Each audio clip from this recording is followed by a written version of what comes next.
Good evening, my name is Adam Arwood, they call me the Zotmeister, and I welcome you once again to the Final Fantasy Legend Part 2 of our Master Class. When we last left our heroes,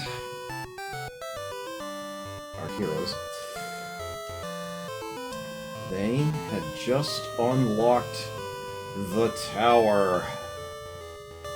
It is now time to start ascending it. This is where everything sits at the moment. Notably, Son could use another weapon. Aha! We can do something about that. Fantastic. Grr! So, welcome to the tower. The tower? The tower? Rapunzel! Rapunzel! Yes, indeed. That's an easy one, but I'll give you 50 bennies for it anyway. Yes, Grim Agent, Snapdragon, and Jelly Dots snuck in. Hello, good to see you all. Glad you could catch this live. Okay, so one thing that you will come to learn is that there are lots of rooms just like... Oh, hold on.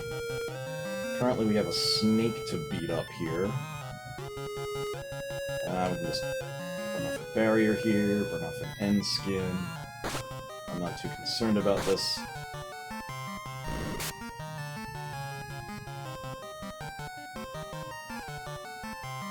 Holding the button, really. There it goes. Okay, so this is where I have to try to remember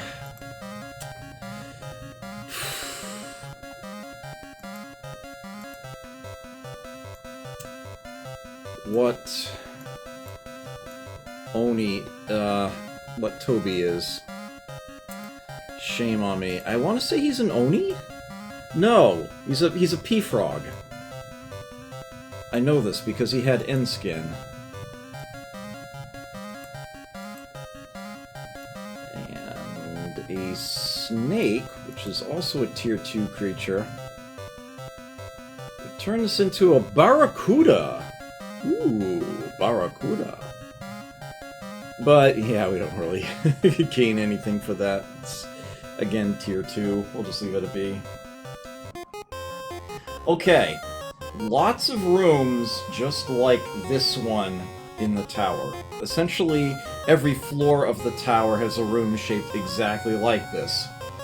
Unless you have a map of the game in front of you or otherwise have things memorized, you're going to want to step out at least this far in order to discern whether or not there's a treasure sitting in this room.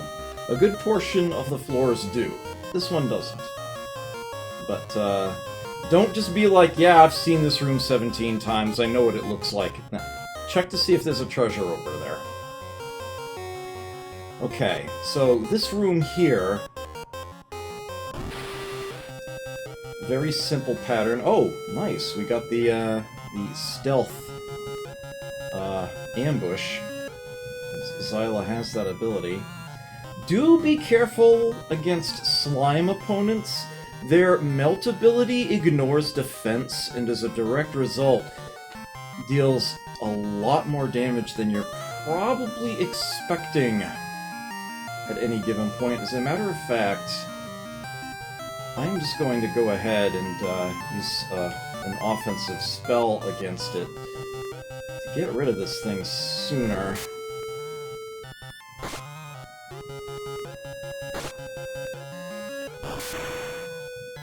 Bye. Okay, so this is actually a chance to rank up. If we eat the slime, Toby will become a ghoul, which is actually a tier 3 monster.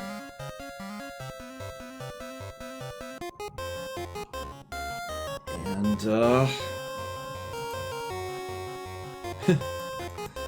that just gets us in a much better, oops, hold on. Much better spot.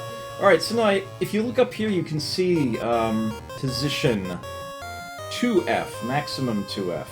Since we've climbed up a stairwell inside the tower, we are now on the 2nd floor, and that is the highest we have ever been.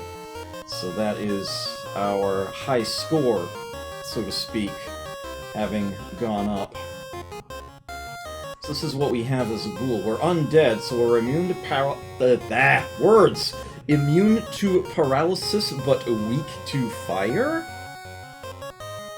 We can attack with nails, and we also have a poison fangs attack there. Okay, so we have an arbitrary decision to go left or right here. There's absolutely nothing to the right. It is a perfect mirror image of what is to the left, except that the left has a door to go onward and the right doesn't. So I am going to skip that. But, yeah, obviously, if you want to explore the game thoroughly and check out all the empty spaces, you go right ahead.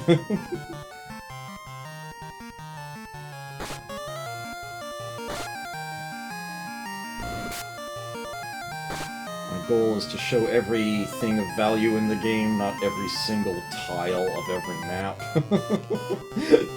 Is, I suppose, a good way of phrasing it.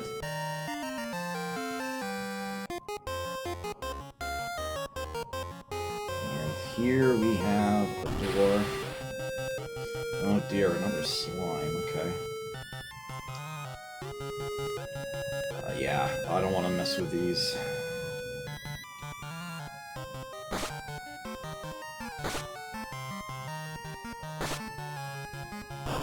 Bye.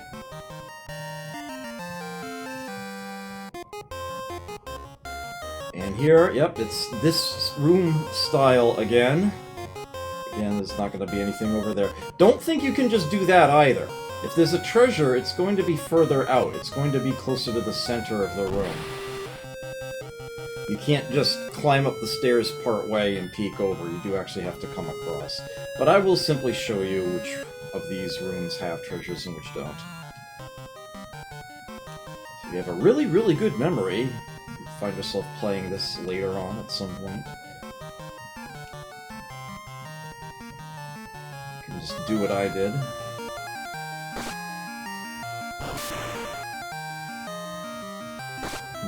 That did not kill either of the wolves.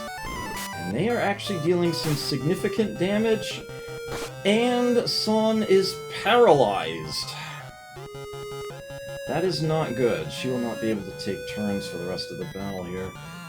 We better just get rid of them. Yes, as you can see, once we've entered the tower, the monsters get nastier. Like, right away. And you can expect it's only going to get worse the higher up we climb.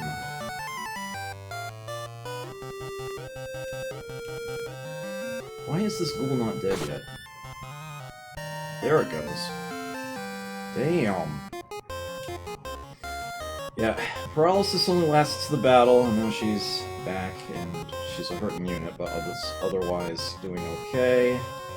Let's heal her up at least a little. With that, we are now on the... Oops. What am I doing? Okay, there we go. Yeah, we are now on the 3rd floor of the tower. And there's a little side world that we can visit here. It goes straight across and up. Have this odd little situation. Doesn't seem like there's much that you can do, but you can actually go straight across the water. Something a lot of people, is just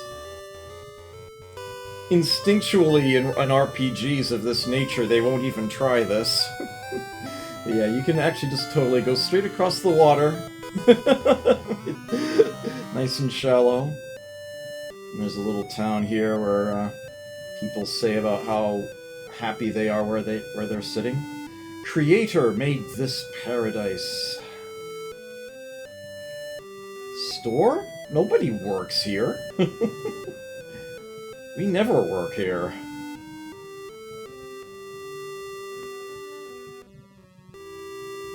All we do is eat, sleep, and dream. We've got it made. To some, the idyllic life is perfectly acceptable. Okay, so this little extra marked spot here, this particular part of water, this is a healing pool. And you can see how we have injured party members if I just hit the button in front of here. Get that little sound effect, and everybody is back up to full health. But only health. It's not like resting adding in. You can see that Xyla has not recovered her ability uses. Only 4 barrier instead of 5, 22 ESP instead of 25, and so on.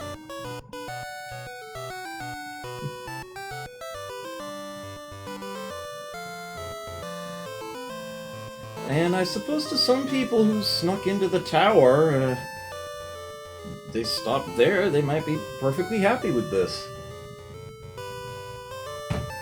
But not Son, not this party.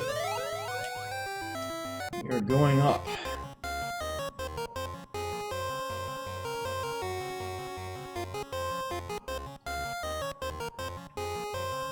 And this is the 3rd floor here.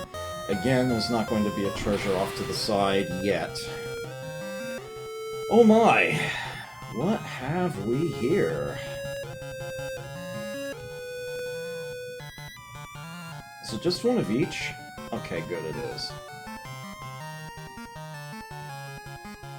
I guess we should focus on one. I want to say that the flying creatures are weak to thunder, but don't quote me on that. I'd have to double check that. Oh, well, okay, well, dropped in one shot, that's good.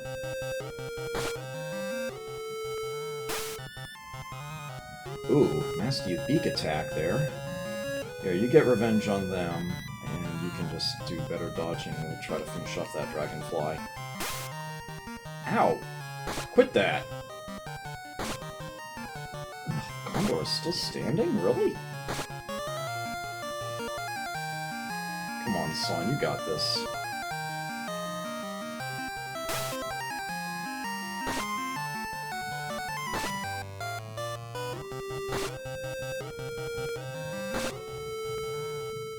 Ugh. So one thing that you have to be very careful about when it comes to the tower ascension portions of the game, it's often a long way up to the next wide open area. Do be cautious of making sure you've got plenty of means of healing and spare weapons in order to actually make it up all the way. Else you might have to double back. Things can get really, really ugly if you are not sufficiently well prepared. They're usually healing pools. They're not always in the most convenient spots, and again, those won't recover mutant abilities that you have spent, or monster abilities. They'll just recover lost health. So you can only get so far on them alone. Mutants and monsters running out of abilities during long sections is definitely a concern that you have to properly prepare for. And that dragonfly is a lot more powerful than I was giving it credit for.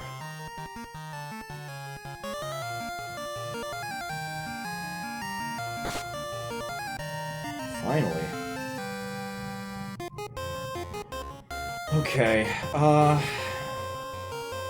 I think we're still okay for now. Not great, but okay.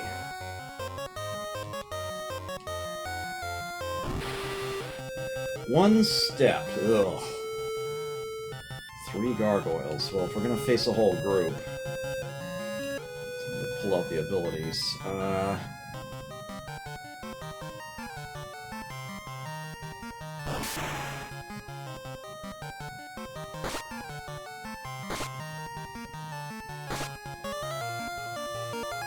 Okay, got the first one down. And the second one is paralyzed.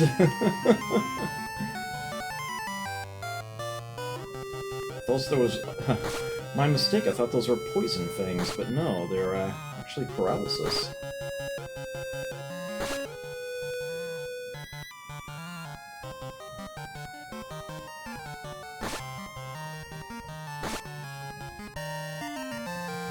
Okay, Meat of Gargoyle.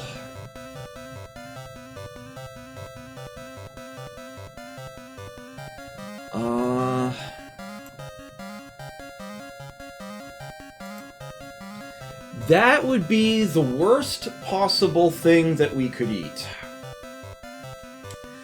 So, there are a number of, shall we say, landmines in the web that is meat-based monster evolution.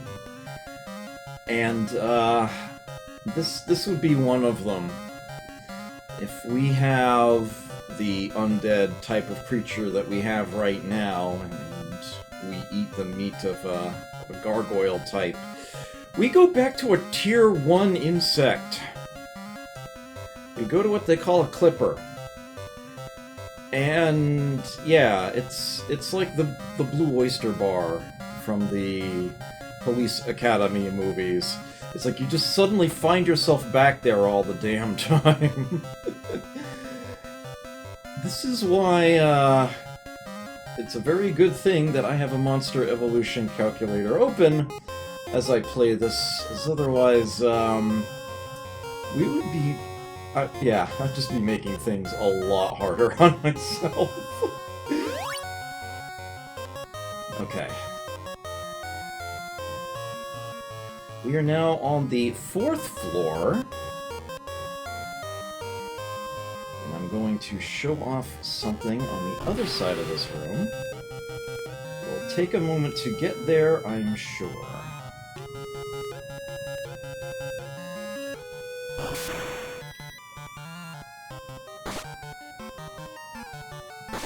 Kill it.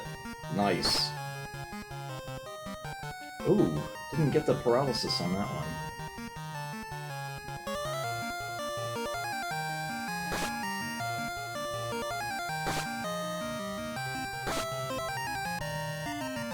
Also, hi Skippy. Good to see you here. I know I haven't given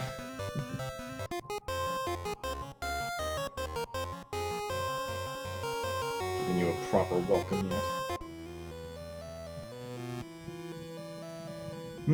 Suddenly ominous sounding. Looks like there's spikes everywhere, and those are not just for show. As a matter of fact, you can even get into combat here.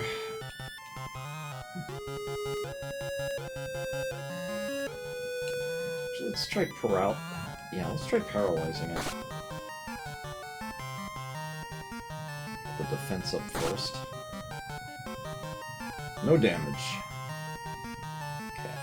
That did not work.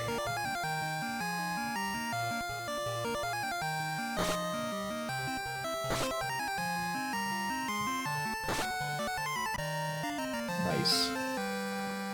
Okay. Meat of Snake.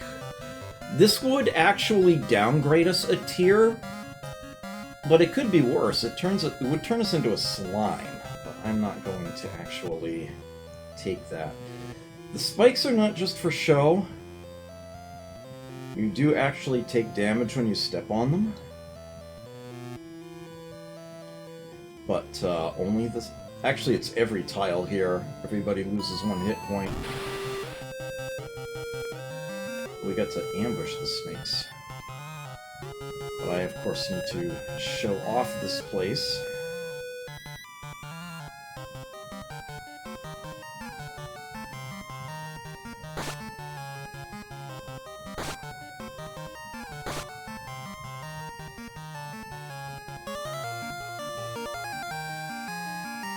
Since there's actual content here, or not just empty space. With that said, if you're simply trying to speed run the game, for example, you wouldn't want to come in here at all for anything. There's no advantage to be had in here. It's just stuff to see, people to talk to. Although, at least they do have some useful information. 4 fiends control this world. I must endure this torment to reach paradise.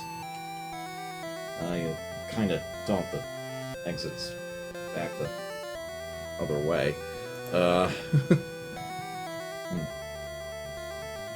I have this menu in like the worst possible place. My screen. Okay.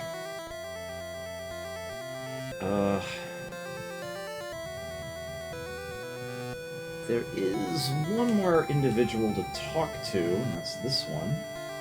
Oh, put me out of my misery. All the other gargoyle types you see roaming around are actual, opponents that you would fight if you ran into them.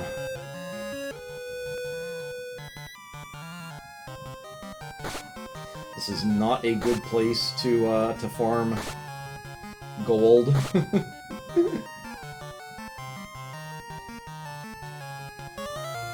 is a very dangerous place.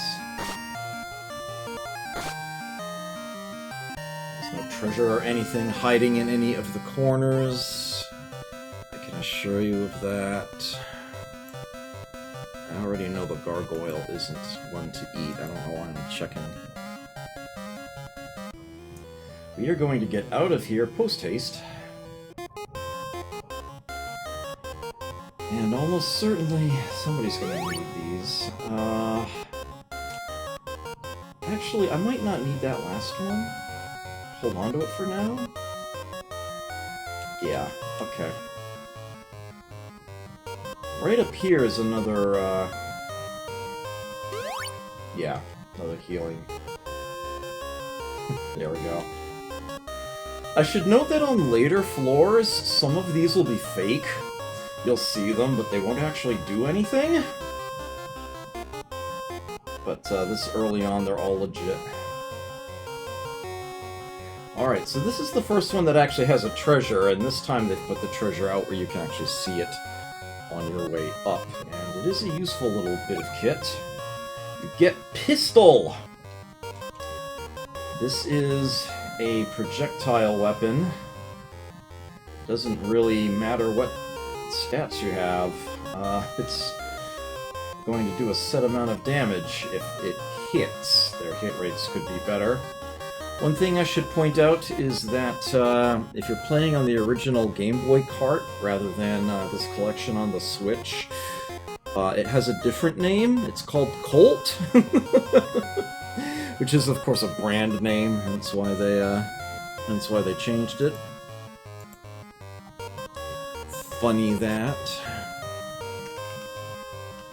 But yeah, it's got 30 shots. You can go ahead and simply equip it to somebody or sell it later. Or whatever's useful, as it were. I will have very little use for it, honestly. I have not found these to be of much value at all in my playing.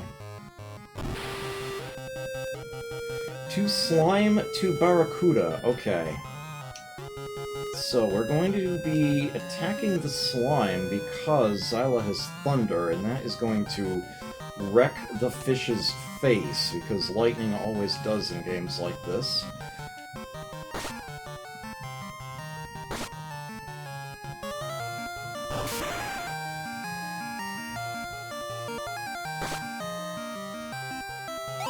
Ow!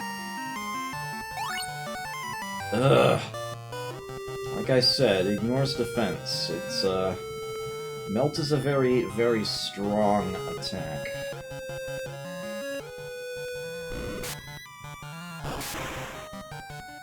So they're gone.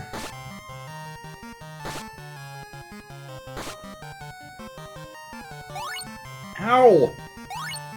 Quit it! Alright, that's enough out of you. They're weak to ice. That should end this.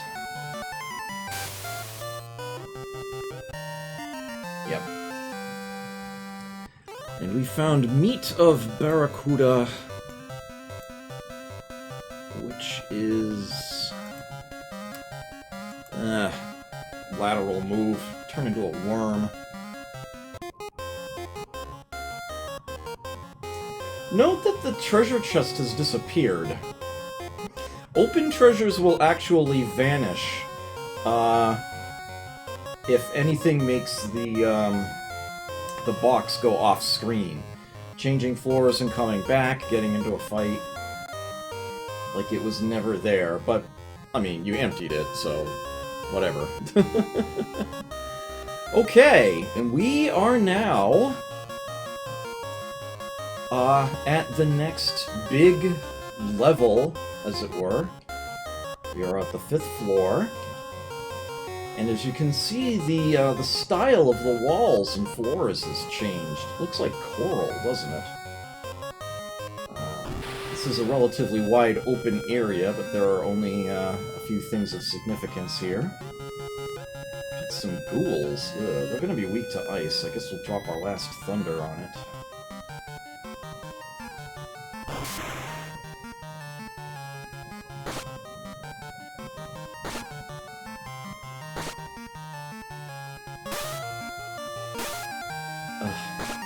Come on. Alright, well, we got one, but... will ice do anything to them? Is it immunity or a resistance? I'm trying to remember. Let's put up a barrier.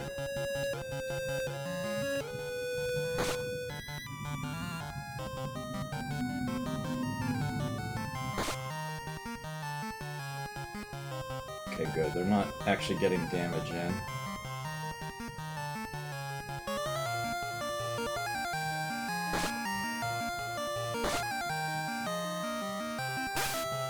Down to just one.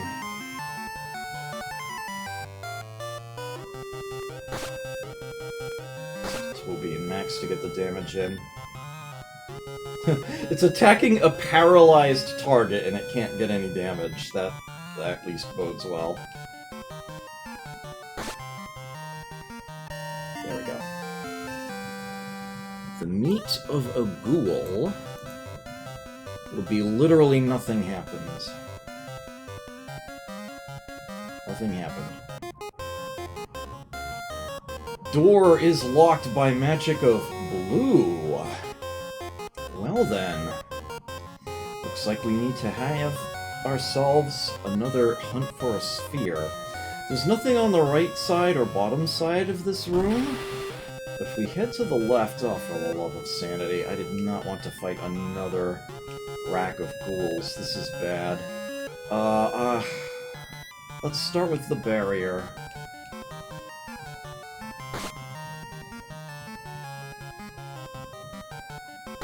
Get the defense up.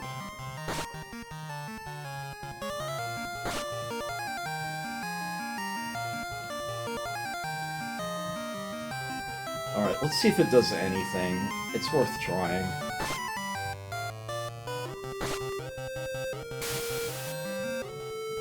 Oh, wow. Okay. That actually did do damage. Max is paralyzed, okay.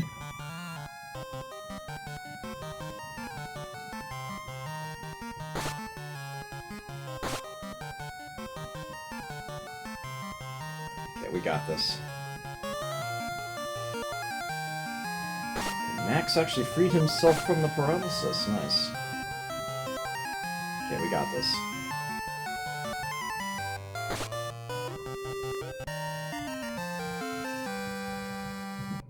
Nothing happened. If we go to the far left and then down, there's another healing pool. That's why I wasn't healing up. And then the doorway to the next big continent is in the upper left corner here, which you could call the World of Ocean. I think there was a poster that originally came with the game and named the big continents, and I think World of Ocean was the name of the next one. 4 worms is unpleasant. Let's try to burn through the stack here with spells.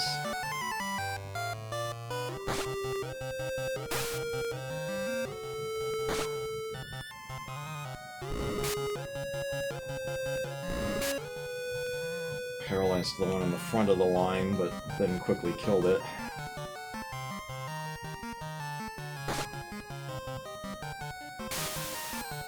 Bye. So what would the meat of a worm do for our ghoul? A piranha.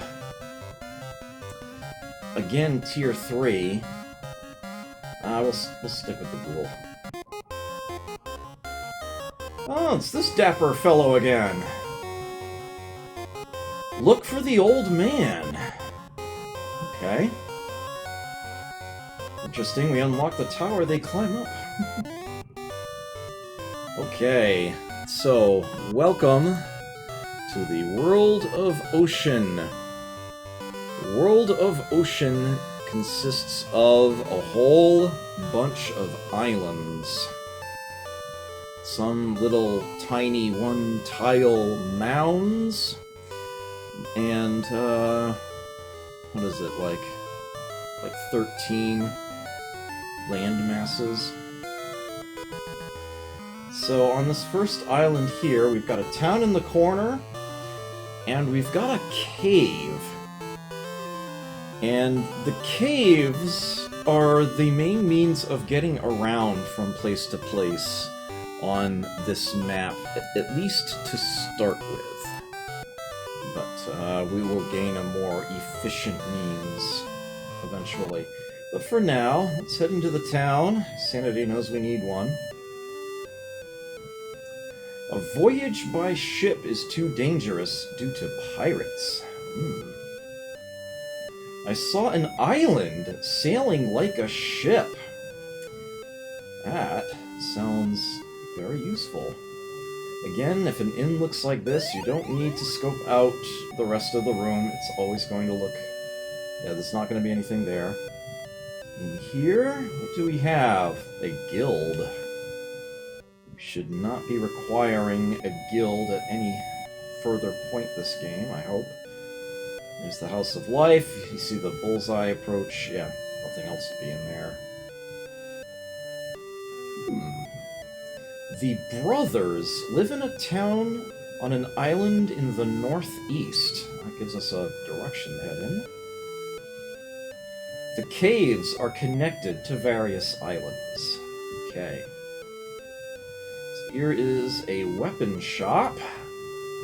Got some 4,500 gold here. Axe. Battle sword. Yes, this does indeed mean submachine gun. Which is another projectile weapon, and again is only of marginal use. The entire category. But if I recall correctly, the submachine gun hits the entire group at once? So you could almost think of it as in the same manner that a mage would use spells to hit a whole group. Just something that a physical fighter could use. But it does show its weakness pretty quickly, and they sell pistols as well.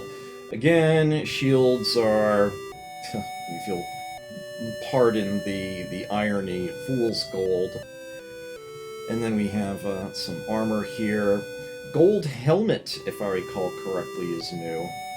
They do have some spells, electricity, and fog.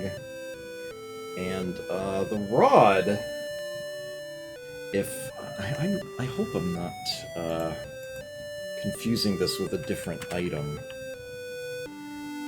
I want to say that the rod essentially functions not unlike a fire spell. It just has more uses and maybe a little bit more damage to it. Let me confirm.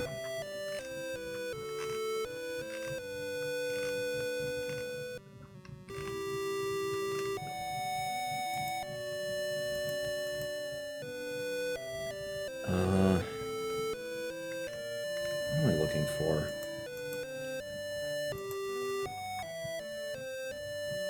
No, I stand corrected. The rod is in fact a healing item. It is a healing item. It functions not unlike a cure spell.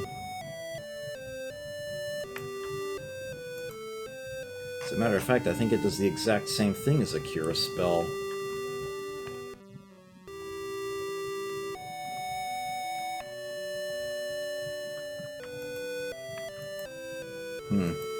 Might be actually slightly more powerful? I'm not sure. But at any rate, that is what the purpose of that item is. Yeah, more Darka, yeah. You can totally take that approach if you want to. It's not a bad weapon, given that it hits whole groups, especially if you have, like, this one party member that just does not seem to be getting, like, anything done at all, especially if you're packing, like, 2 or more mutants in your party, and they're just constantly using spells to hit entire groups. Having a fighter hit just one target, especially at a point in the game like this, where the main threat is larger stacks of enemies, rather than, like, individual super powerful bosses, etc. Yeah, it's like the fighters might just feel as though they're a little underpowered, and then the submachine gun will give them something that they can do that's actually of value. So I have been known to actually use them on occasion, but I don't think I'm actually going to have much of an issue in that department. I'm a firm believer in going defensive in this game. I want to get 3 gold helmets to replace the bronze ones there. So let's do that. It is well within our budget. I will equip them right away. So that's 2 more points of defense for everybody.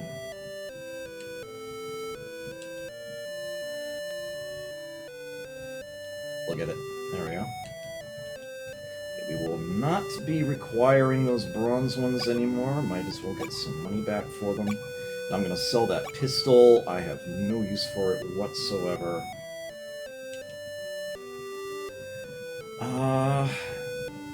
Don't think I actually need to buy anything here at the moment. Humans still are good with their rapier and hammer, respectively. Plenty of uses. They've got a spare. Okay, now that's unfortunate. She doesn't have an offensive spell anymore. Second copy of ESP is ugly. She's only got 5 casts of ice left. It's tempting at this point to actually remove one of her pieces of armor so that she can carry a different weapon, but I'm not going to do that just yet. But it is actually something to consider.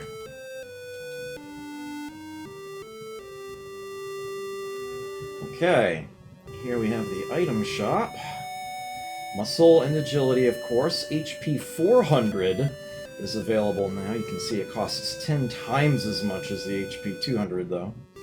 Potion, X Potion, Bell, Needle, Eye Drop, and Hearts. Yeah, this is... this is where humans end up absorbing so much of your funds. That's the price of being able to control your own your own growth. Alright, Son only needs agility. Max is going to need both.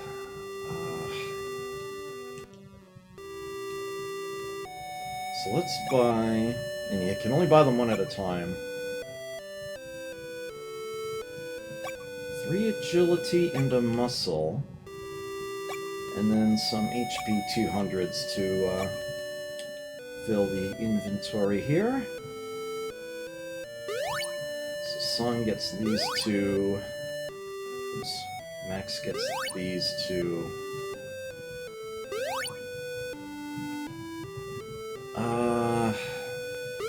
Let's see. Let's try to get Son up to 200. And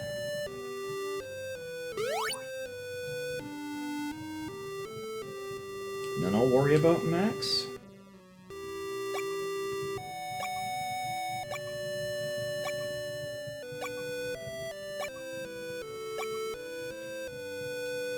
This is what happens when you take a human-based approach to the game.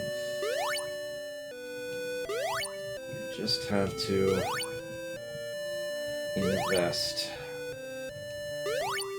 Okay, so her HP max is now over 200. If I were to use an HP 200 on her, she would gain max HP, but only 1. Exactly 1.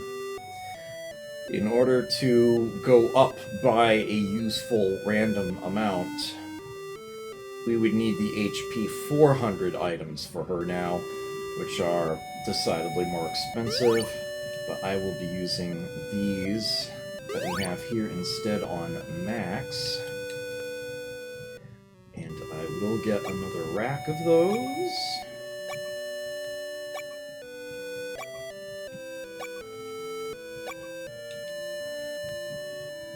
Use them. Ugh, only 5? Come on. So we're getting terrible luck here. There we go. That's better.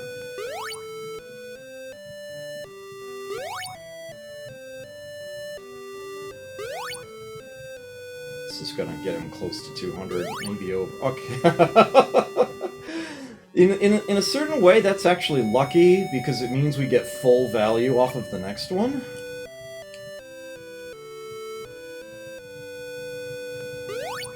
Yeah, 210. Alright, how much money do we have left? Okay. I'm actually going to need some of that to revisit the inn. Let's talk to you. Haven't done that yet. Seiryu has banished Ryuo. Okay, then. There we go.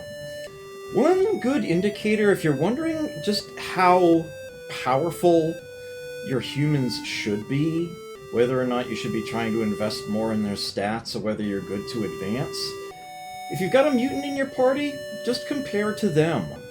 Just see how it is that they have grown, and try to match that. Humans can effectively over-level, and mutants can't. Yeah, by the end game, in the long run, humans actually can outperform mutants, but it really doesn't feel like that for so much of the game. And it reaches the point, if you're particularly well-knowledged in the game and you're used to playing through it, you'll usually be able to simply make do with mutants, and the time it would take invested in a human to get them up to par simply isn't necessary, to put it simply.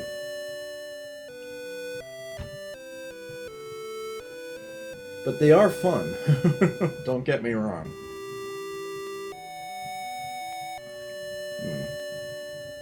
23 mana is actually really good for this. Agility 30 is insane. That it's that high already. She gained a few points of defense. If we look at Son, you can see that her armor gives her a defense of 16, same for Max. So Zyla actually has 3 natural points of defense that she has gained. Max is at strength 18 and agility 13. Son is at agility 21. Yeah, so we should definitely be willing to invest a bit more in our humans, get their stats a little higher. Again, Son will never use her strength. I will never invest in increasing that. But I will bump her agility up quite a ways eventually. To make Max as useful as possible, I am going to have to build both his strength and his agility. Strength will mean how much damage he's dealing, agility means his likelihood of hitting. So unfortunately I'm going to have to invest in both of those for him in order to make him useful. But it's nice to be able to have somebody I can give all the strength-based weapons to that will actually be able to use them really, really well. Okay, let's go ahead and do that. Sitting on a little bit of gold left. That's fine. Good in case we come across any emergencies or anything. So, the way forward is into the cave system. And let's just come right out and say this. This is a bit of a nightmare. So where we are at right now, if we were to draw the map, it would look like a pair of squares. Let's see if I can... I have to remember to mirror image it. But yeah, we'll have like a square path, and then a separate square further up in the corner there. And there are 3 other stairwells. They're all on the other square, whose corner you can just barely see up there. To take us to other islands, B and C will take us nowhere of interest. Yeah, you can see here's where the squares overlap. We can go up here. Whole lot of nothing. All the nothing. Oops. Ooh, a magician. Well then. Actually, I probably should have tried to paralyze him. You had one job, magician. You had a sleep spell, and you tried to use it on the one party member who is guaranteed to be immune to it. Apparently, this magician never learned that undead are immune to sleep. You had one job, and you blew it. Why? Very good gold for an opponent at this stage of the game. Alright, if we come up here... Another island with a whole lot of nothing. But I did want to show that off anyhow. At least it's like separate places you can go.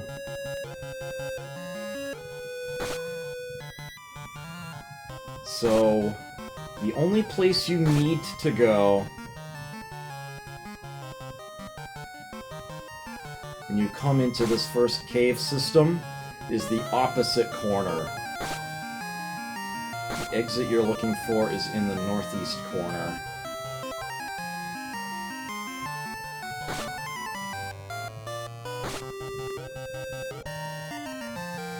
Meat of Phantom. If Ghoul eats phantom meat, nothing happens.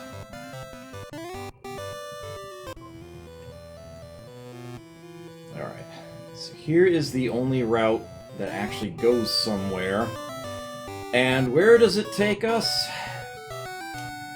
To another cave system. Yeah, bloody hell, right? And again, we have a layout that's essentially interlocking squares, but this time it's 3. We start in the bottom left one. The middle one actually has some blocks. The whole square pattern is there, but they're chunks taken out. They do lead to separate stairwells. Again, they just lead to separate islands that do nothing, but I could show it off anyway. Again, our goal is the upper right corner. Yeah, so I can show you here. Whole lot of nothing. All the nothing. Now you can see that the square pattern continues going up from there, but we are actually blocked. I can do the same thing here. A couple werewolves. Let's go ahead and use a spell on them.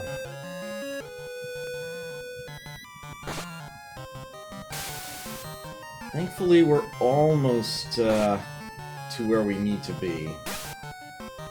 Ow! Yikes! That was not a small amount of damage. That was a very large amount of damage.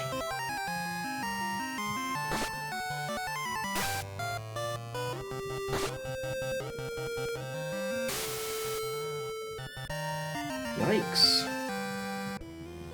That was painful. She lost half her health. They all dogpiled on her. Right, so this is where the first... Yeah, this is where the first and second squares interlace. Yet another tiny island with nothing. So we come here. Ah, the big eye.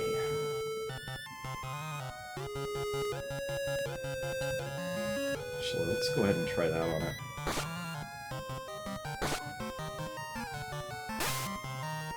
Ooh! And Xyla has been slept. Minor annoyance.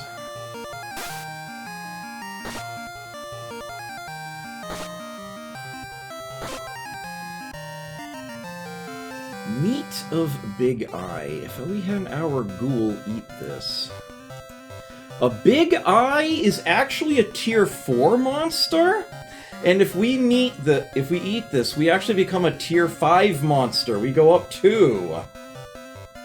We are in there. Toby has changed to a raven. We are going up in the world. Those are decent numbers, huh? Nail and beak, and they're even immune to quake effects. Because they fly. So that's a good chunk of progress there. Yeah, it's like, if you know how to navigate the web of monster abilities, monsters can grow very, very quickly. But it is, there are a lot of landmines in that method. This is the second square. It's just going to loop back around. We saw the other end of it. We need to go up. Okay, good. We get to ambush them. We are almost at our destination. Let's go for the beak.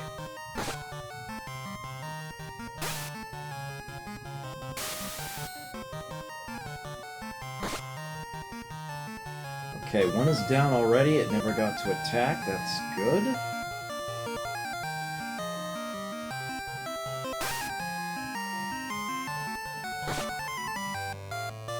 Get it!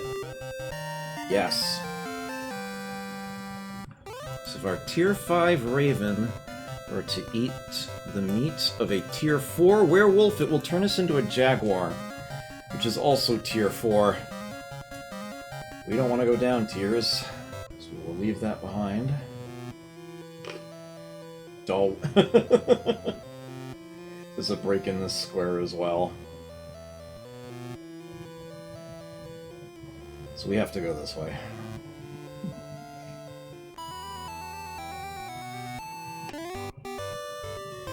And when we come out here, it may look like we have accomplished nothing. We've been up every stairwell, we've been to every separate island, and we have gotten nothing. It's all dead ends, or so it would appear. But remember how that person in town, actually I think it was a monster, had said that they once saw an island sailing like a ship? Da da da da! This is your objective. This is what you went through all the cave systems for. This is a floating island that, at this point, you know, for all intents and purposes, it's a boat. And we can now sail around. We can continue to go north if you want. And you can see there are a few other little islands up here. Oh, magicians. Yeah, we do have pirates, so to speak.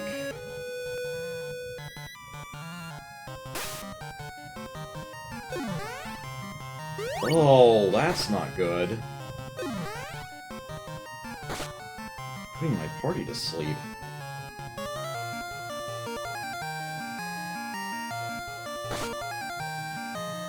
Alright, one magician's down. Oh, Xyla woke up and then immediately fell asleep again.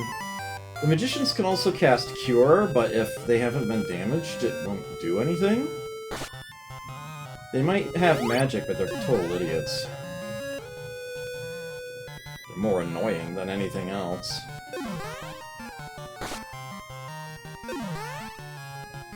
You can see they're just being silly.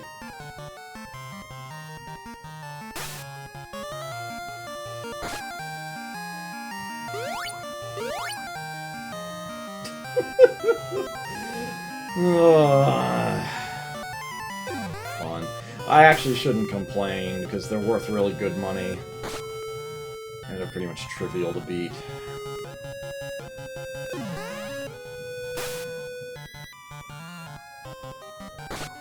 They're just really annoying.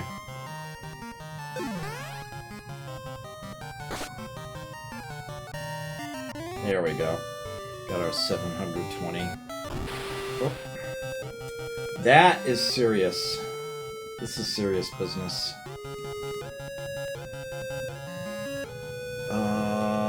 Yeah, ice, I think.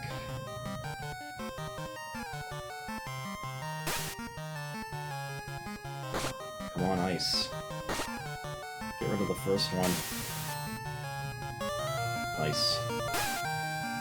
Ooh, there's a chunk of damage to Toby, though.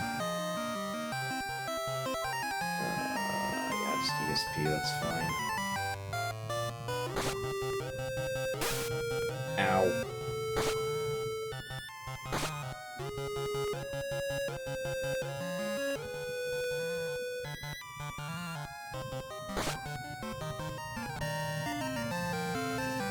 Okay, and we already know that meat's no good. Okay, now we could actually choose... Yeah, another little island there. We could choose to sail back to Port Town from here, but you might recall that we were also told that the brothers, whoever they are in a town to the northeast, and we're actually closer to that than we are from where we started, so I am going to go there. Let's not forget where we parked. And we got ourselves to another town. Believe it or not, a whirlpool swept me away to the castle at the bottom of the sea. That sounds like the sort of place a magic sphere might be hiding. Yep, standard in shape. Grab that. Seiryu is the blue dragon. He lives in the castle in the depths of the ocean. Ah, the one who sealed away Ryu-Oh, I believe you said. That's what someone else said. When you put air into the ocean, it produces oxygen. When you put the air into the ocean, it produces oxygen. Yes. I don't know if that's supposed to be like an acronym AIR or what have you, but yeah, it is there. We will get an item called air. Do not approach the old man inside the cabin on the southern island. Huh. Yet that dapper fellow on the way in told us to look for the old man. This might sound like conflicting information. It actually isn't. He specifically says to not approach the old man.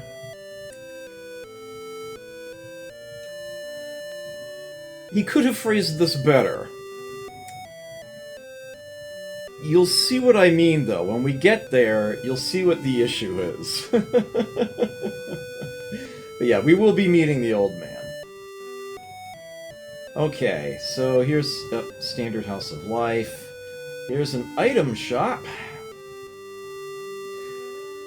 This is all...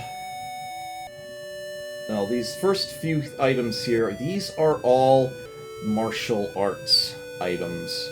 Punch, kick, butt. Yeah, it's supposed to be a headbutt. Yeah, Chubo mentioned that. Yeah, butt is an item. X-kick, judo, and karate. Karate is the strongest of them.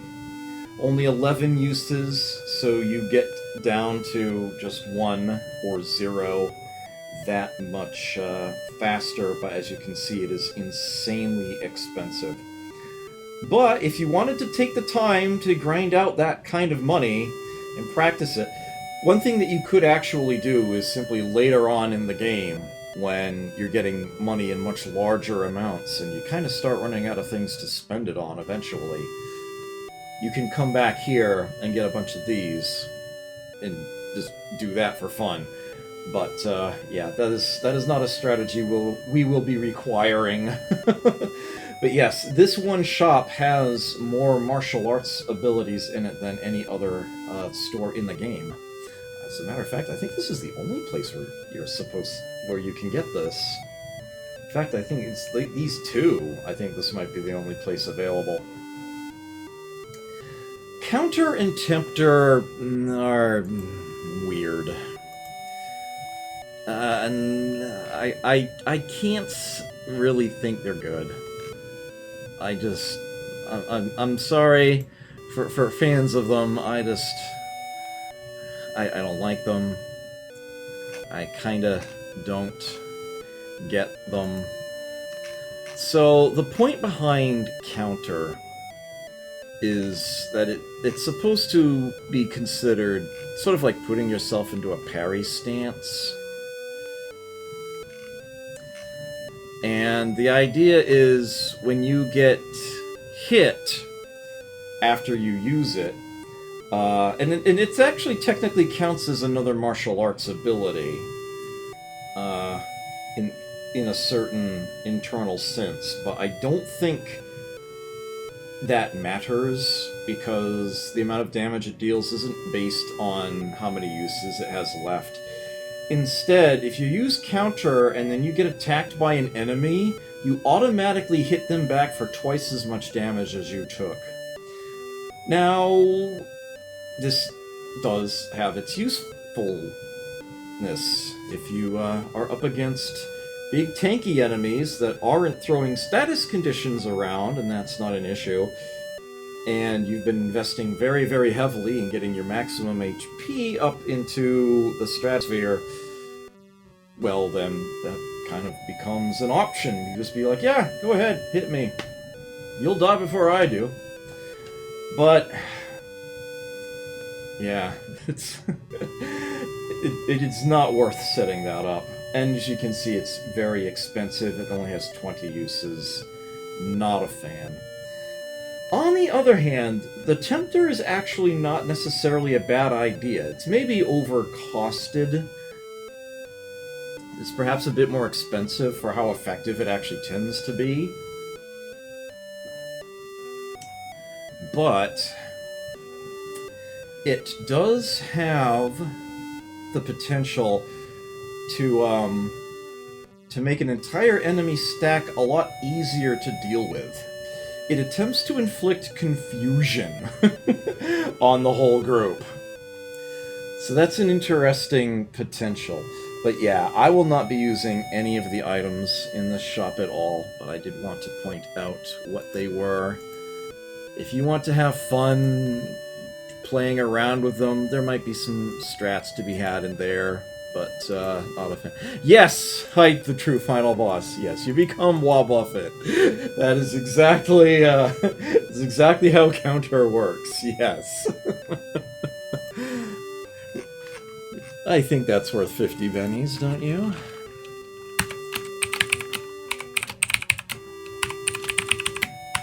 Not a lot of Pokemon references I would get, but that is one of them, so, well done. Yeah,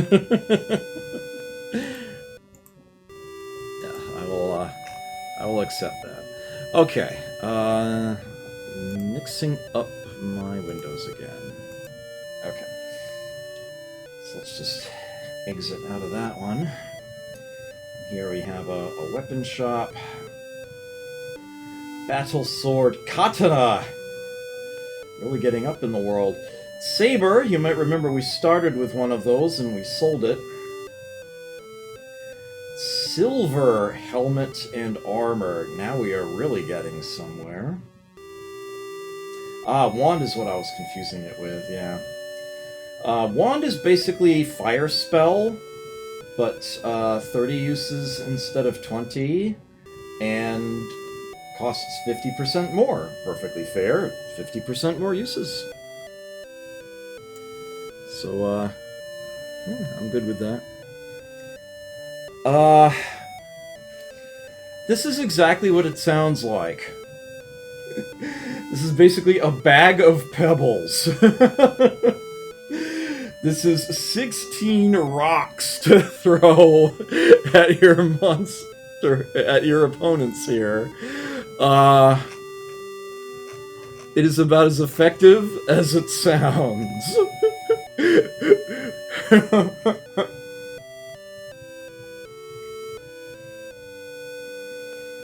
But here's the funny thing, though. They're actually pretty weighty rocks. It's not as bad as you might think. Their attack power is actually a pretty decent number. Internally speaking. And that's not a very expensive item.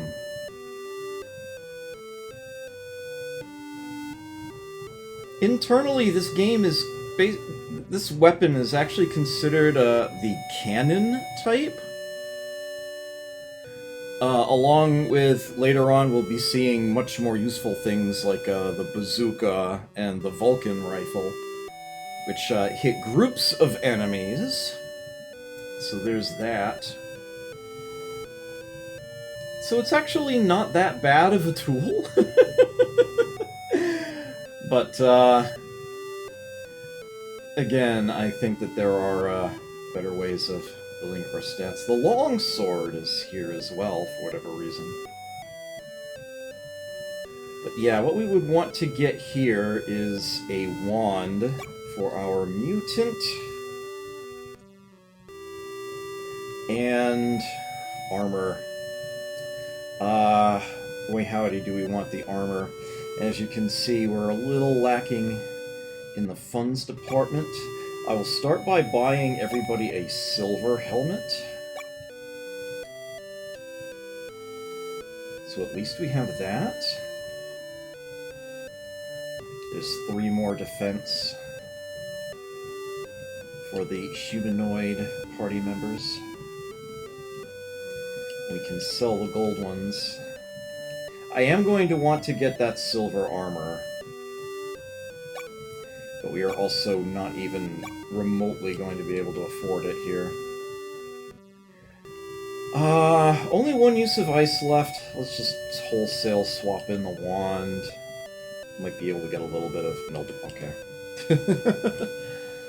Let's, you know what? We can actually just use that up in our next battle. And then I'll swap the wand in. That should be fine.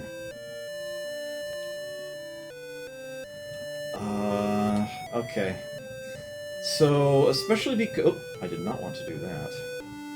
Especially now that we have... This is what I want to do. Okay, there we go.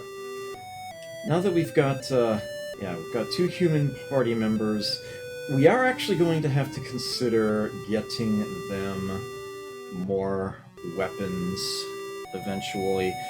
The rapier and the hammer are still perfectly fine. Again, it's going to be a case where stats are a bit more important than the actual attack power of the weapon. But,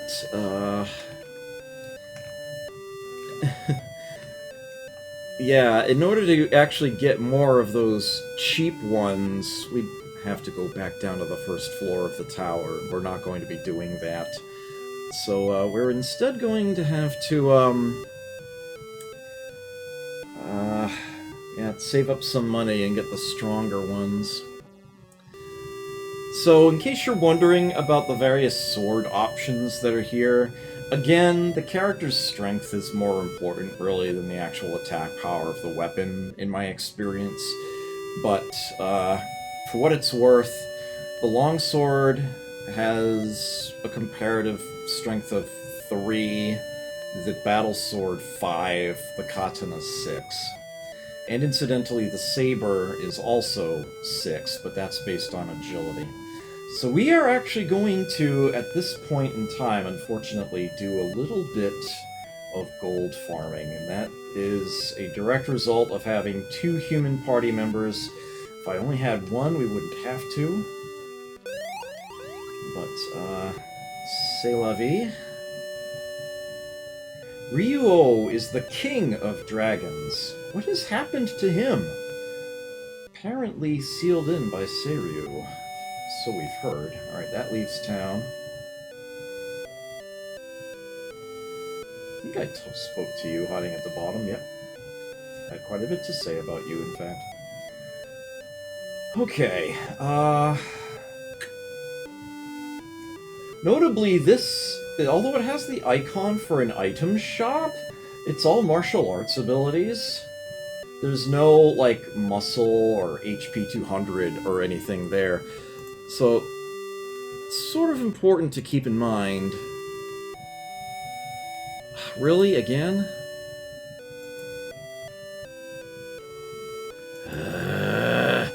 Why does that keep happening? Let me see if I can fix that.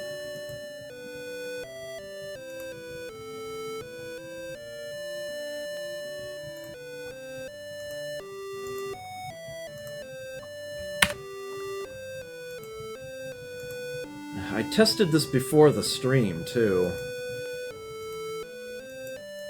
It worked fine.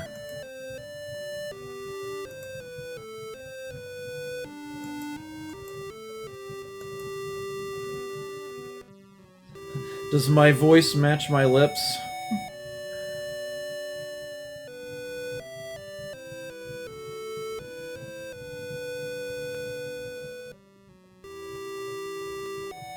Better?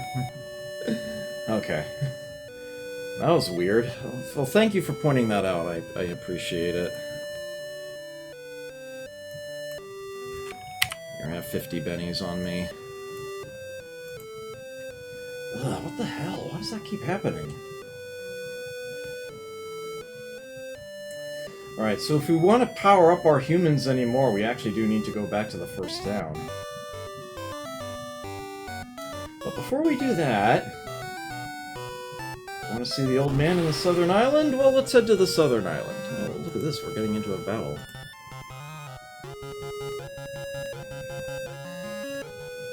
Yeah, I am definitely going to have to,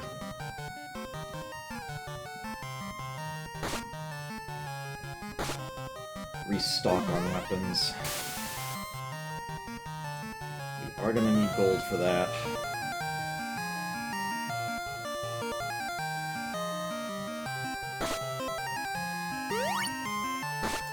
That's annoying.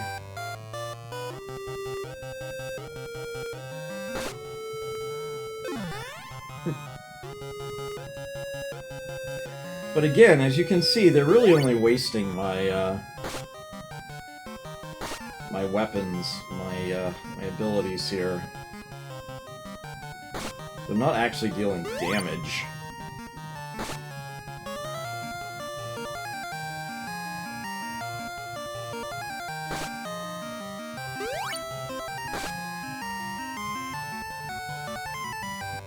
This one is stuck on casting cure.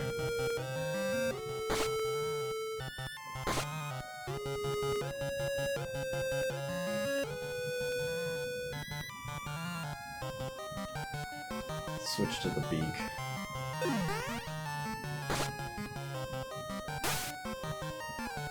There we go. Outpace him. So there's the old man's cabin. Okay, so this is actually slightly labyrinthine. So we come up here, there's what appears to be a stool somehow blocking us. So we will go up and around. It does go further to the right, but there's nothing further over that way. It's just more of this neat little pattern. And here's the old man. So what the guy, what that little undead type was trying to tell us... Really, Grim Agent? About not approaching him. See that bit of rubble to his right, a few tiles over there? Yeah, about that. You might recognize that as being the kind of tile that marks the exit, the outer border to an area. Yeah, if you step on that, you warp outside. It's an exit. So, yeah, that's the warning there. It's just like, ah, crap, I'll go back in. The heir is on the palm tree in the center. Okay.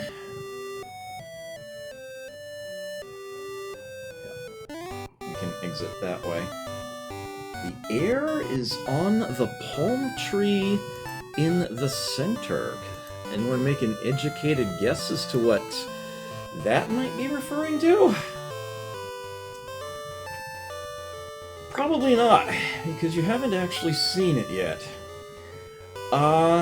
So if we keep going south from here, it turns out there actually is another island.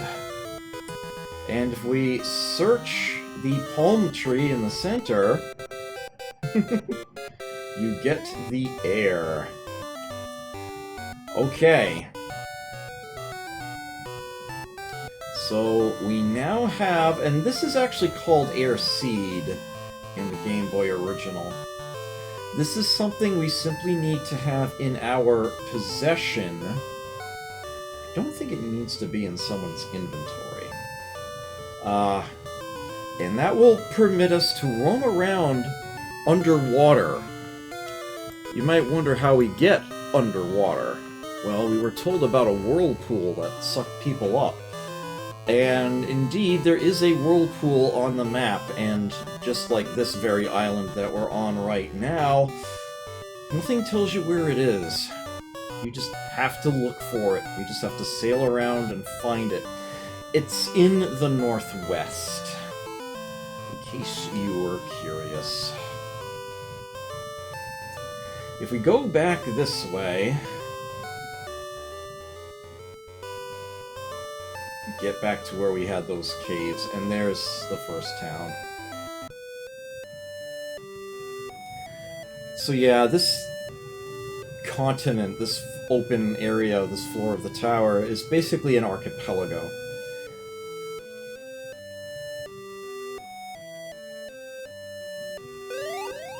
That will recover your mutant and monster abilities.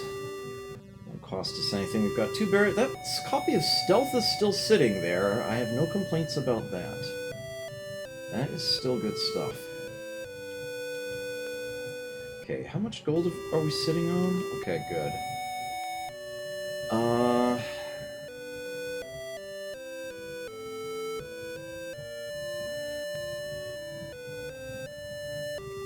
Muscle agility.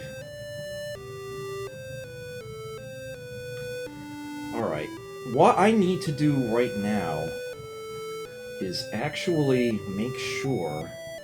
Ooh, hold on a second. Foot's falling asleep. That's not good.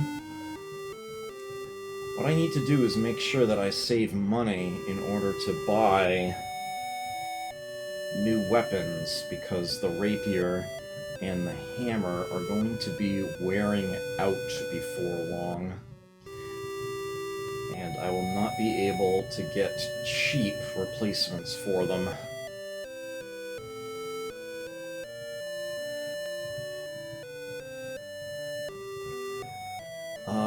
I can actually go ahead and get the battle sword.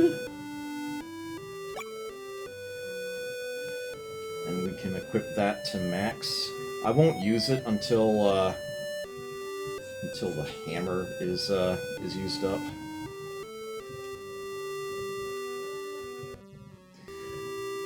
So I'm actually going to head back to a place you're probably wondering why I'm heading back to.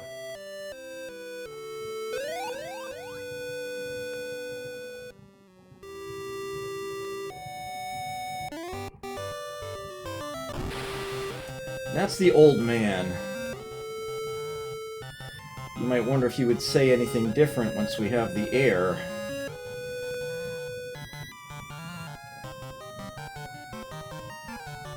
Turns out he does. This is one of those potential guide dang it moments.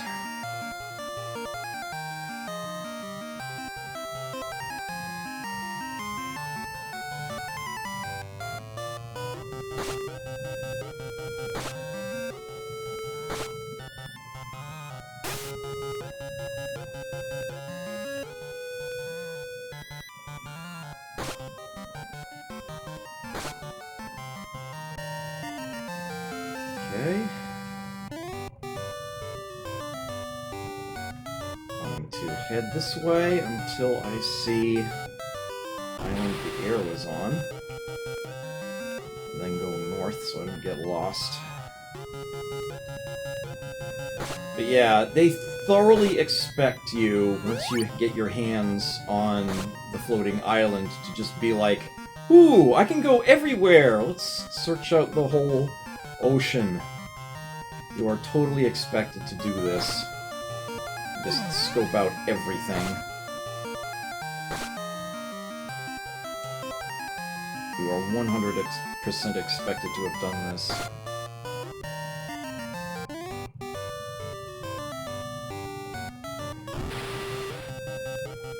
A gecko, okay. Oh, I never gave her the one. Oops. I need to do that as soon as this battle's over. Damn it, I knew I forgot something.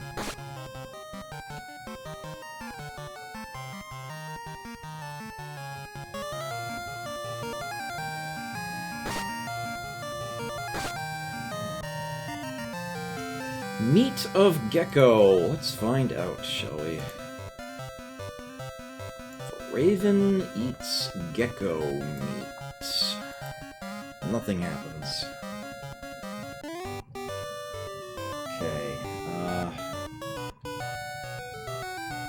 there we go. Very important. Very, very important. There we go. Yeah, to recognize the exit tiles there. Yeah, you can come further over to the right if you want, but yeah, there's nothing out here. It's just another chance to get yourself tripped up stepping in there. This is where the stool is. Very weird sound effect here. Oh, wait. I have the air.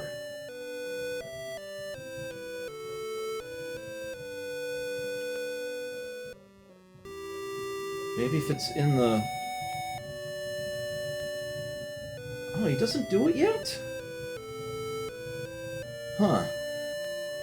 I guess we have to come back here later.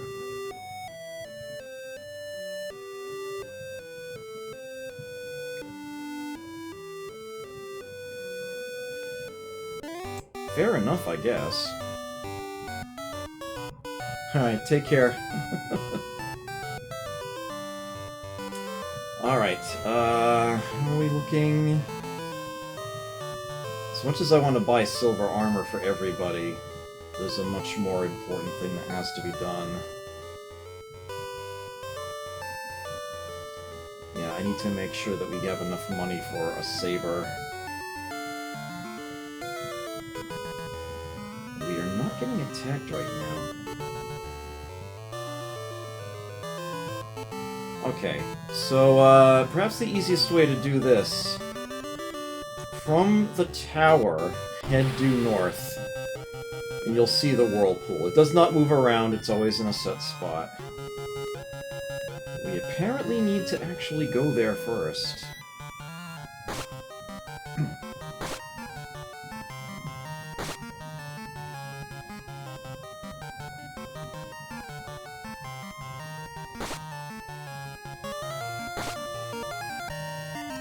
If you don't have the air, and you simply try to go into the whirlpool, you get a message that... It's like it will show you a new map for a moment. The character will briefly say, "I can't breathe," and you get warped right back out again. But once we do have the air...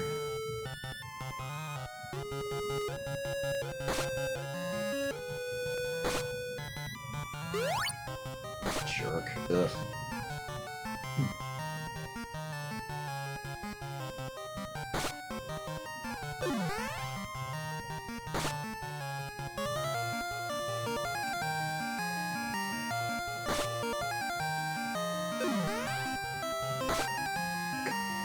This is getting annoying.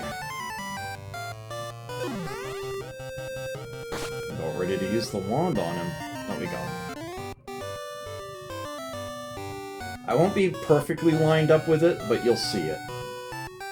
The tower is just an easy way of remembering where to go from.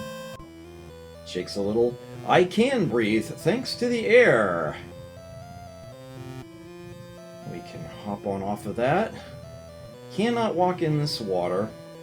We now have this sort of sandy area. We are on the ocean floor.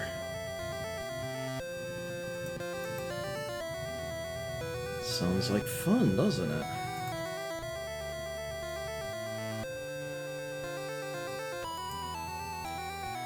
And note that we can't use our floating island here.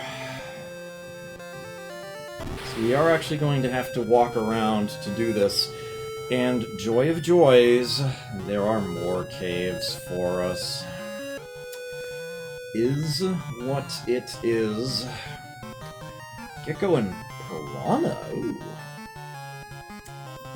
Fun. Fun.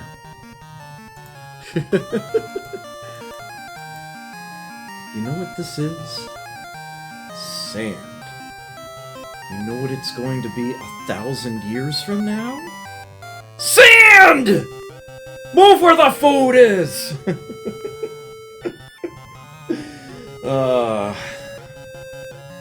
Little Sam Kinison for you there. Okay, I guess we'll be attacking the piranha and burning the reptiles.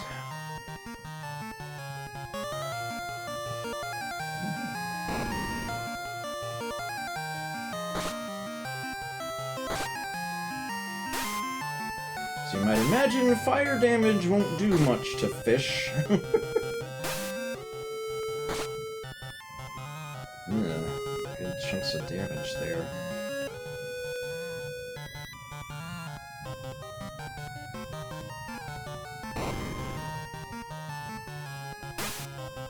So they're gone.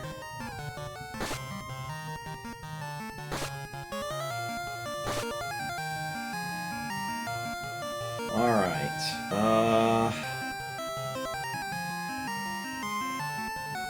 just burn up another ESP, I guess.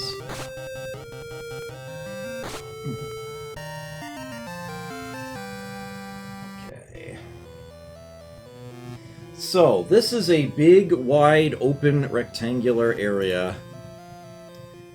Tall but thin, and there is absolutely nothing up there.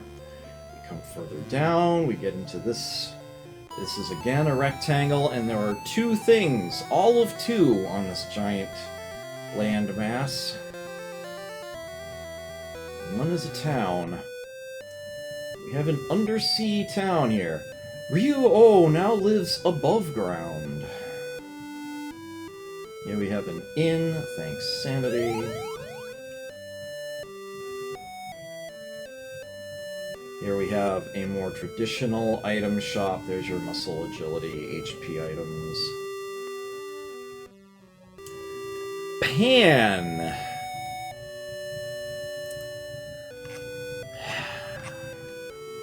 Pan!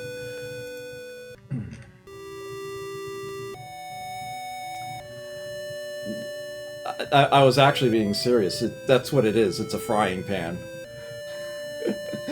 It's the remove confusion item. You smack them over the head with a frying pan, make them come to their senses. Yes, that is in fact what the game was going for there. I kid you not.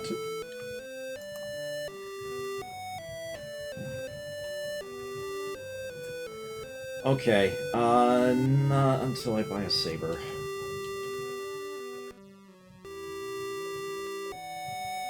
Oops, get back here. Seiryu cherishes the red orb. Remember where the two lines cross. Ryu-Oh had the blue orb.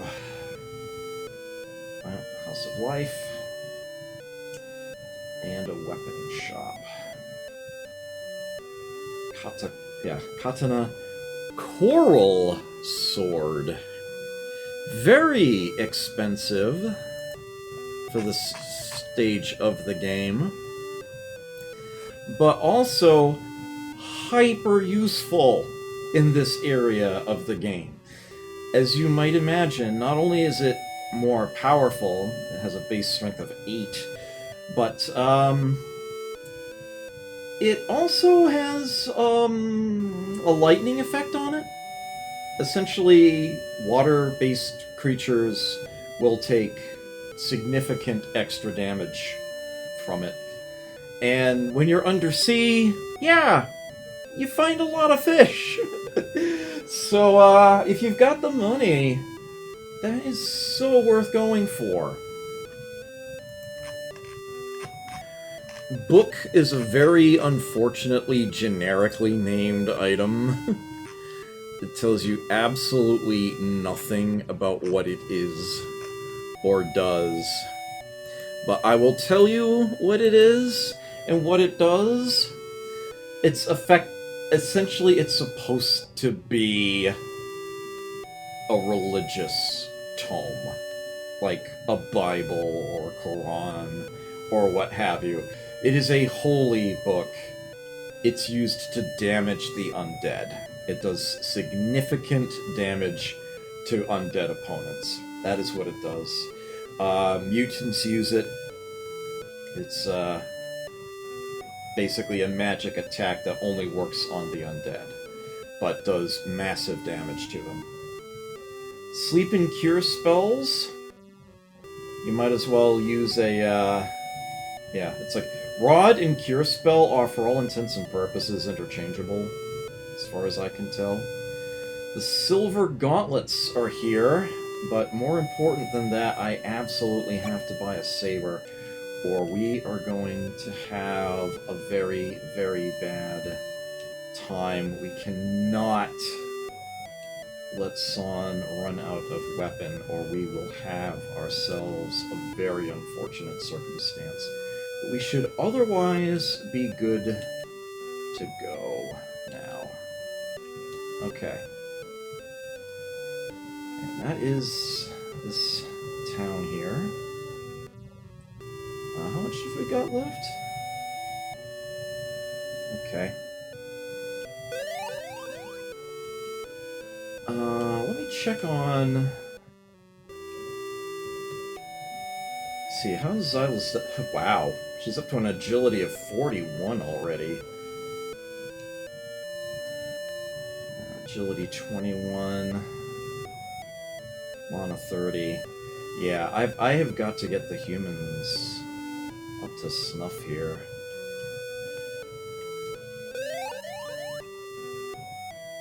Yeah, if I was trying to beat the game as fast as possible, I would probably have used 2 mutants. But, I wanted to, give people a chance to, have a say. So yeah, the only other thing on this landmass is that stairwell we just walked by. And that does indeed lead, as you might imagine, to another cavern where we've got some more stairwells to try to find. It's all a big, long, obnoxious route.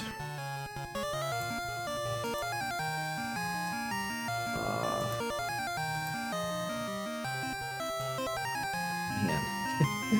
Trying to keep all these windows open, it's getting tough. Alright, what have we got? 1 gecko, 2 piranha? Ugh.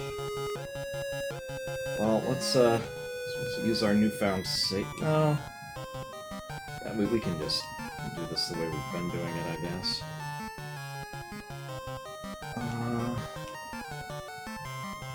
Yeah, let's split the difference.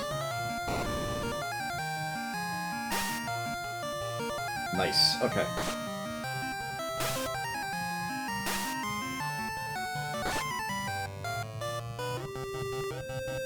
Damage they're doing, not too bad.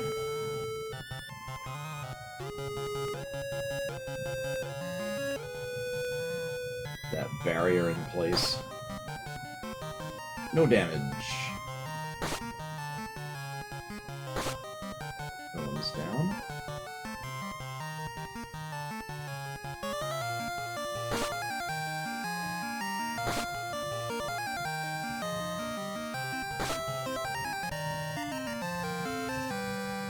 Okay.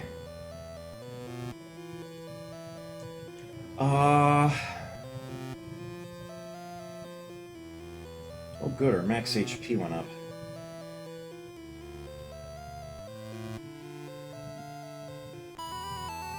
Alright, well, we can get this started anyway, but I don't think we're gonna be able to make it all the way across, and I'm not sure we should, even if we could. We'll, but I will at least show you the route. Down is a heartbreak. Just tells you should have gone a different direction, and it's otherwise a dead end. Okay, a couple phantoms and a shrimp.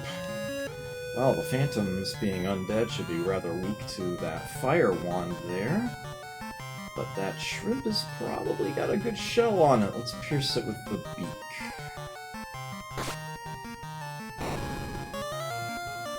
Yeah, nice. One-shotted both of them.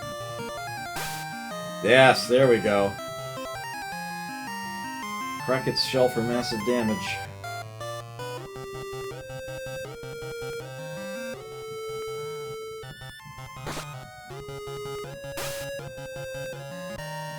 Nice. So yeah, dead end, but you can see the stairwell. It's like just taunting us there.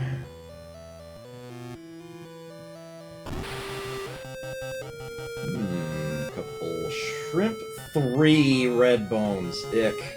And this is definitely a larger fight then. I'll use the wand on the undead. Again, we'll just have to focus our physical on the shrimp.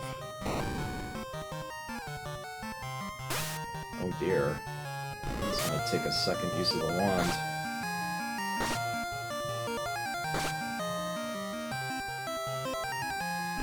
The shrimp have really good defense. Not having an electricity spell is definitely, gonna slow us down here. I do actually recommend getting one. Possibly even at the expense of... If you've got multiple mutants, you have a lot more leeway in this sort of thing. Since I've only got the one, I might actually just remove one of her pieces of armor, her gauntlets, since those are the bits that do the least. And give her a second spell, give her electricity. And it should make things a lot smoother sailing down here.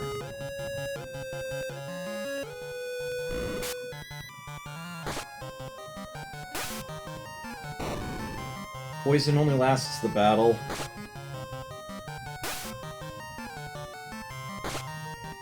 And it's not too bad in general. 12 damage there. Alright, yeah, there's not much she can do here but ESP.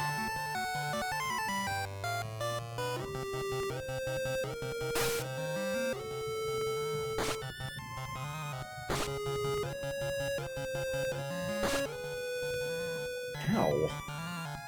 Still not done with this.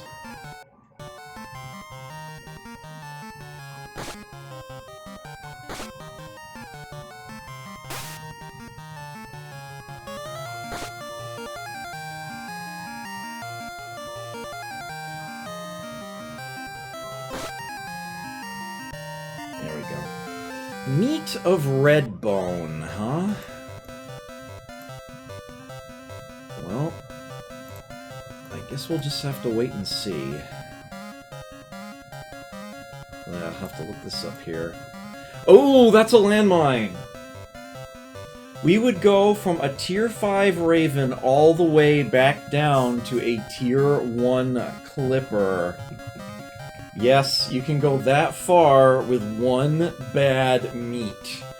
That is why it is so annoying getting a monster leveled up if you do not know what you're doing.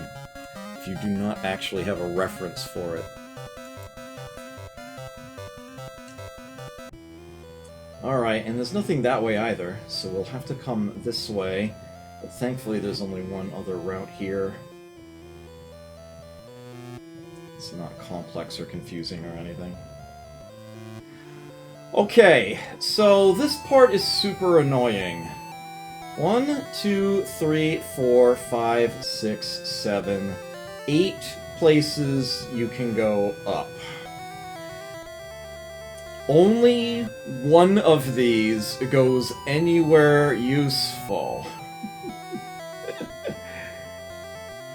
It's the fourth one in, from when you first walk in. It's this one here. But I am going to show you the seventh one first, just to show you how useless it is. The other 6 are all dead ends, literally nothing sitting there. Okay, this is going to be mostly settled by the wand, but we'll have the others do swings as well. Oh, darn. Would have been useful, She-Ra first or second. Oh, wow, never mind. Good timing. So if we go up here, you'll see a stairwell. You can see that 3 others are dead ends from here. This landmass is completely blank. Completely devoid of anything and everything. It has nothing. The only thing on this island is the stairwell that brought us to it. It's got nothing. It's terrible. There is so many instances in this game of things that are just completely empty. But yeah, I did want to... Yeah. See? Nothing. Literally nothing.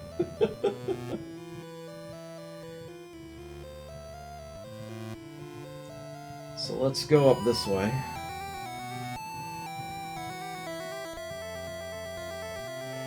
And the only thing of significance here is further to the south, but... So here we have shrimp again, and a couple of phantoms.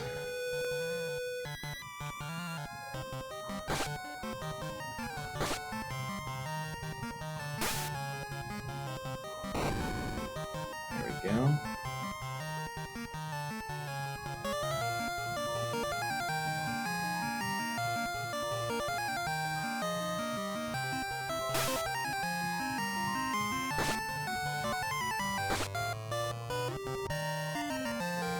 Meat of Phantom. I think this one's a no-go. I stand corrected! This is an upgrade! Our Raven becomes an Eagle! We are now a Tier 6 monster. By we, I mean Toby here. They've lost the nail attack. They only have beak. They have both warning and stealth on. So, while we've got this set up, we cannot be ambushed. And we occasionally can do some ambushing ourselves. And he's also immune to Quake. But yeah, he's only got one weapon now. The good one, but it does mean he might find himself shy of his he might run out of attacks in a longer area. As a matter of fact, although I am going to show you what's at the bottom here, I am going to double back and do a recovery, do some upgrading, some purchasing here. Because I am not confident that we are ready to actually approach what is at the bottom here. No chill. Yeah, it's like, look how much more damage we deal with magic than we do with, like, anything else.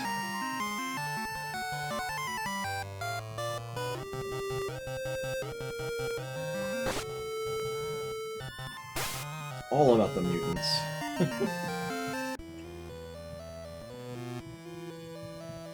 So you can see the background, the plant-looking tiles get thicker as we go further down here. Wand there, beak here, hammer here.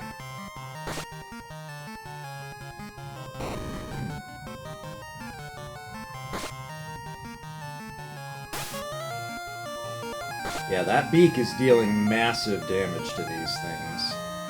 So there is at least that going for us.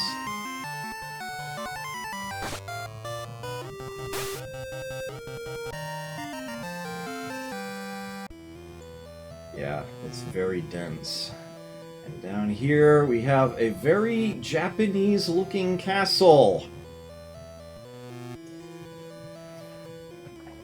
I don't want to go in that yet because I'm pretty sure we are underprepared for it. So I am going to be doubling back.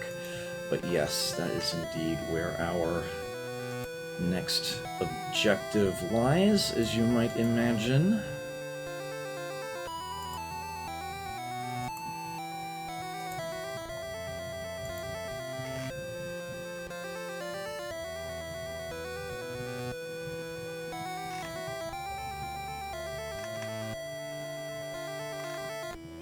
Right. Refreshing my memory on something real quick. Yes. Okay. Okay, good. Good, good, good.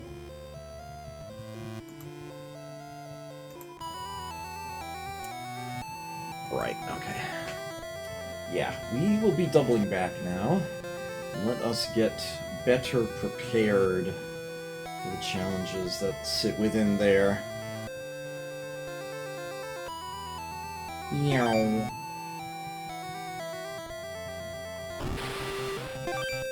Ah, an actual pirate enemy.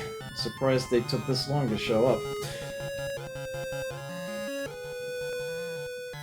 Let's just cast barrier.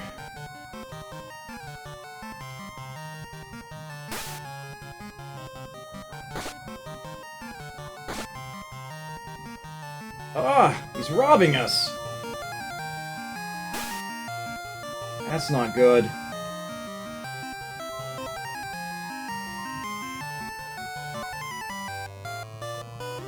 Let's just get rid of him quickly. Even though it means we're letting the gecko hit us. I kind of forgot they do that. Oh yeah, this is a different creature now, so What happens if an eagle eats the meat of a gecko? That would be bad. That would shift us back down to Oni. We would lose 4 tiers. We don't want that. We so don't want that.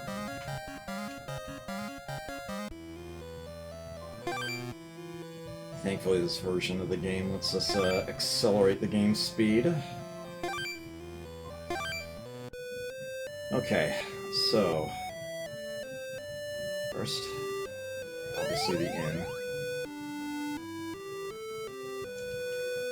Okay, so... Songs, okay. Ready to...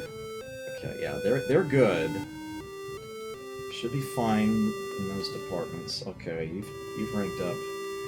Yeah, I very much want to have an electricity spell before I go down and in. And we definitely need to power up the party a bit more as well. So to that end, a muscle and 3 agility. And let's get some HP 400s.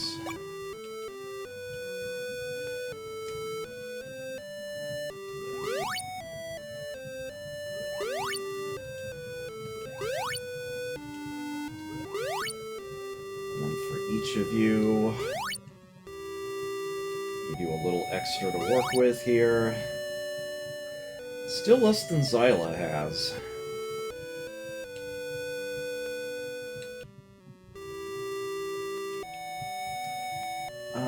Does the weapon shop here have... Oh, actually, let's top this off.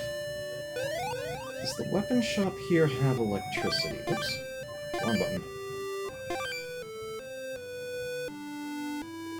Yeah, the coral sword is, like, overkill.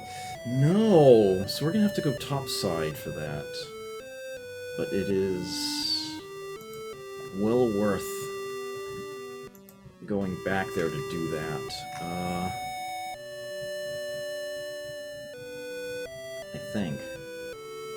Yeah. Yeah, Port Town has it. Okay.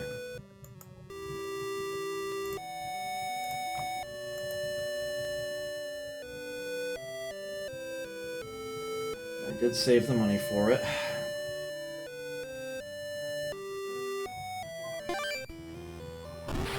Ugh. Okay, yeah, get the Piranha. I'm gonna go ahead and wand the Gecko here.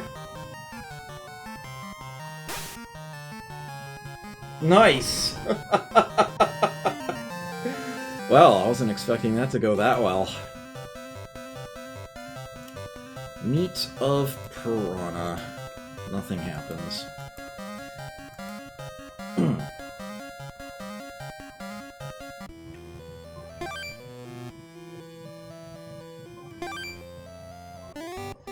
Alright, due south. You can see we're by the tower there. Okay, so best way handling this, I figure.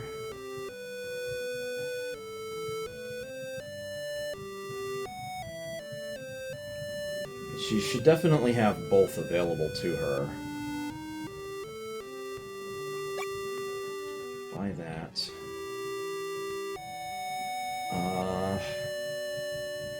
Alright, pretty sure that we're better off with the silver helmet than the gold gauntlets.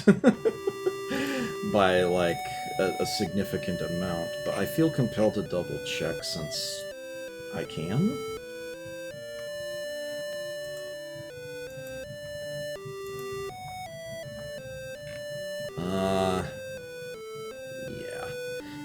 In general, the helmets provide much better defense than the gauntlets. Although there are some special gauntlets later on that give some stat boosts when they're equipped. So there's that. But for now...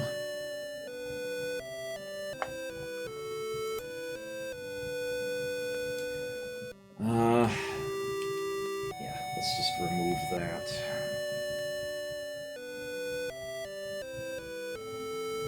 We will let her carry that instead.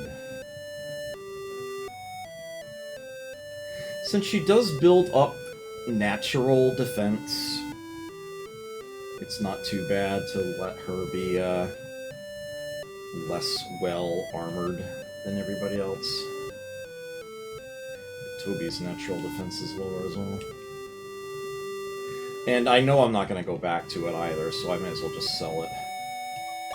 Early on, though, well worth investing, giving them that extra bit of defense. But once they start building up their own natural amount, you're usually better off keeping that second inventory slot for something else, rather than just leaving them the one option that you can actually control. And, with that having been done, well, silver armor is very expensive. And, minor spoiler alert, we will actually get one for free inside the castle, so I would only need to buy 2 to get everybody having it. With that said, though, getting a couple silver gauntlets for the human members would be a good plus. Good thing to spend some money on. Alright, so now that we have a guaranteed fire and electricity... oh, look at that! Another copy of Barrier! What the hell? She doesn't need stealth if Toby has it. So I'm glad something else ended up there, but does she really need 3 copies of the same ability? Yeah, it'd be nice if one of those became, like, thunder or fire or something. Oh well. No, okay.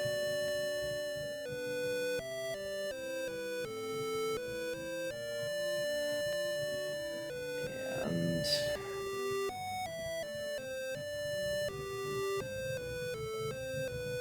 oh, alright. Let's buy a couple more agility items for Song here.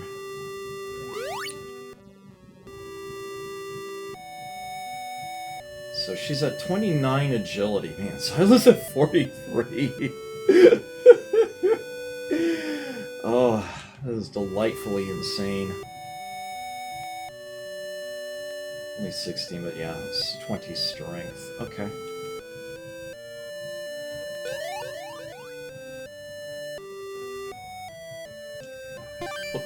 Alright, so we're gonna work our way back down again.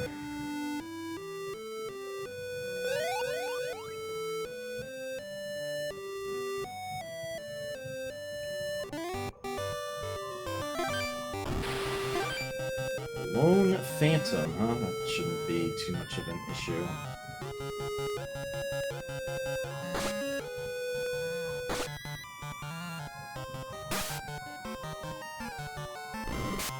Yeah, no biggie.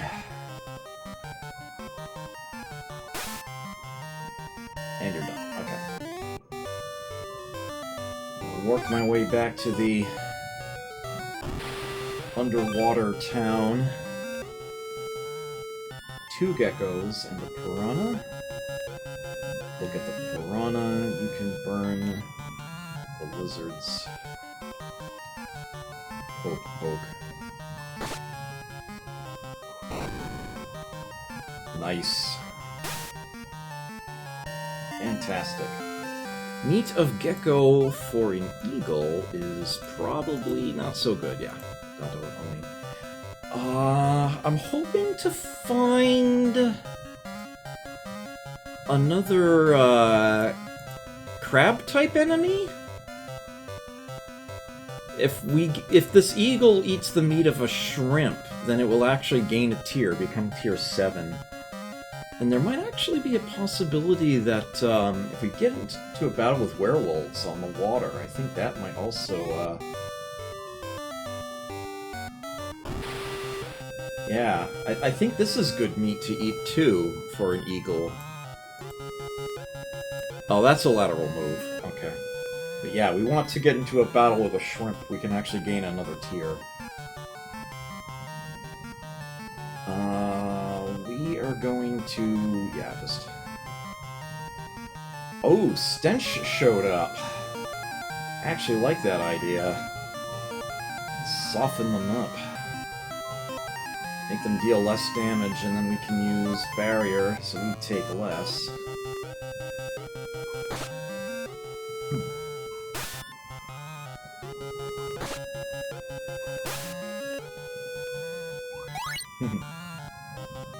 Strength down by 2 on each. I think we were better off using Barrier first.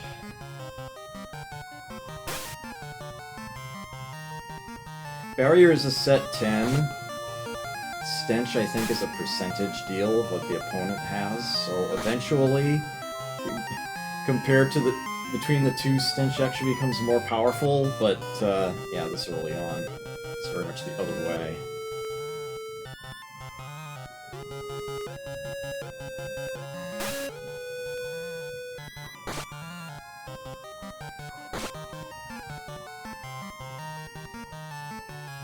Nice. ESP doesn't seem like it does much, but it does actually make the character harder to hit.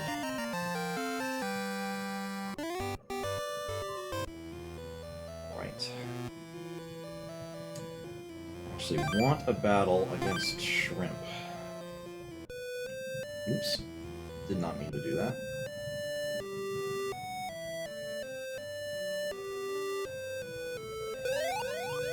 Definitely important to make sure we keep resting. Even if everybody's at full health, remember, resting means we restore all of these uses. And this. It might say 0 gold, but it actually does do something very, very important.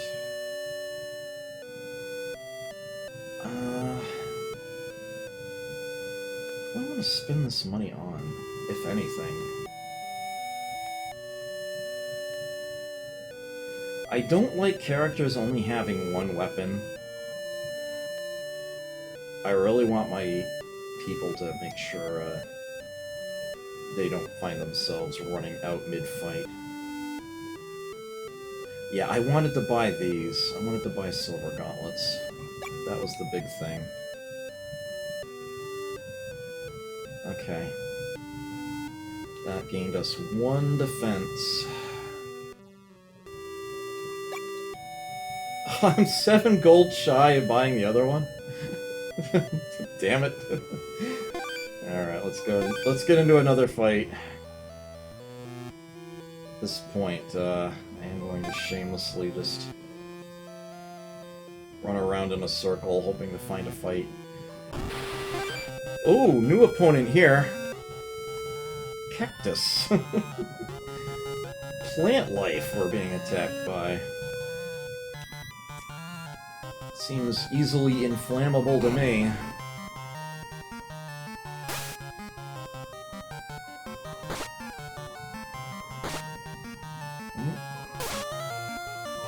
Attacking with tentacles. I'm not gonna say anything else about that.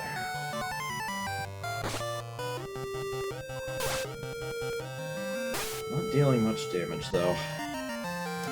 If we were to eat this Manticore, same tier. Well, I already know how to get up to 7 from this creature, so I don't want to take a different route.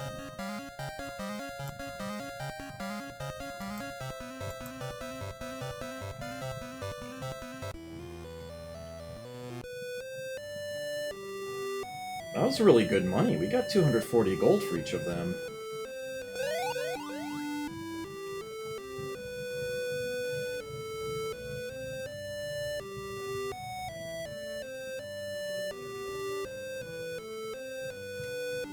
Okay, with this, there's a silver gauntlet.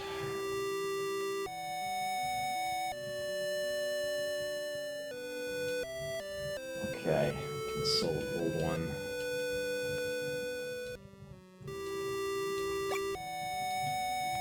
Yeah, don't sell the air. You get nothing for it, and then you're kind of stuck. I think you actually can go get another one. I don't think it, like, does anything nasty to you if you sell it while you're down here, but I'm not going to experiment with that at this time.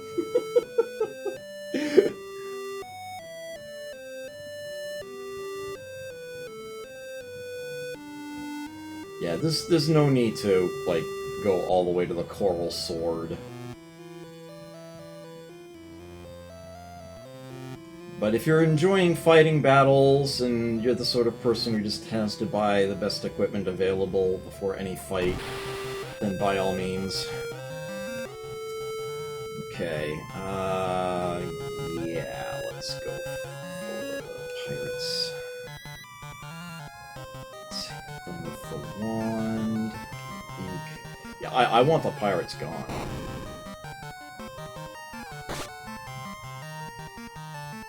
Nice. Okay. Not getting any of our money stolen at this time.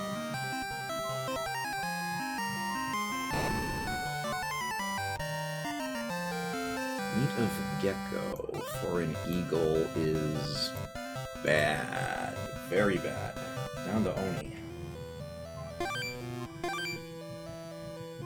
1, 2, 3, 4. Come on, shrimp.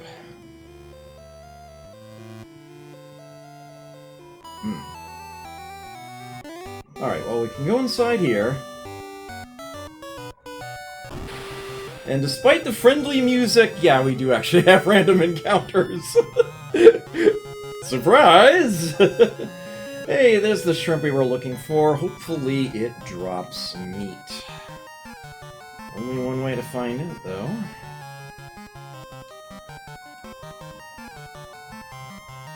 Take it out.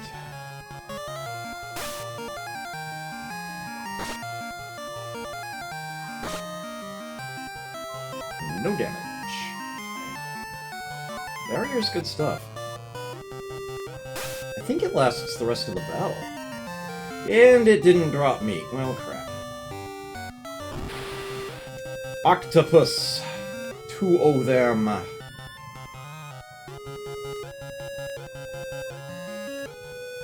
don't think they're nasty opponents, though.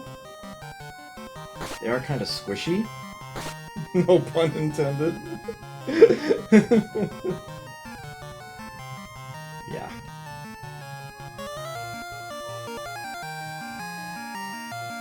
Alright, up to the battle sword here.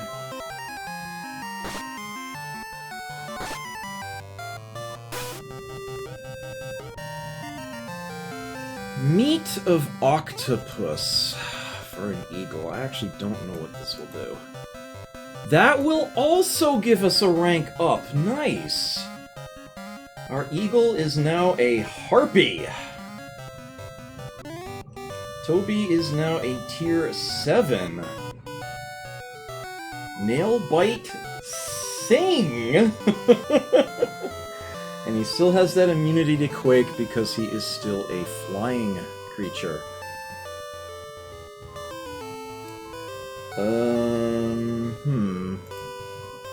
I don't remember what exactly Sing does. Probably tries to inflict confusion? Let me double check real quick.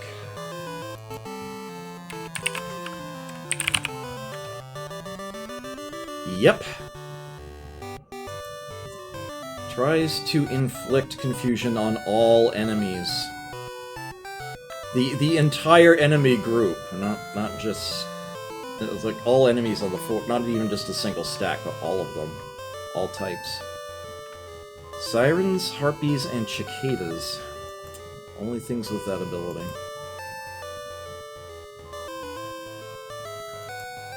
So that's useful.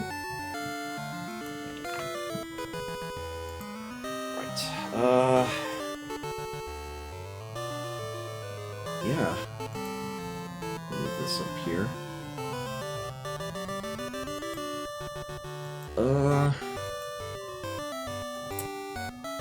Yeah, not sure the next, rank up is going to be easily had around here, unfortunately.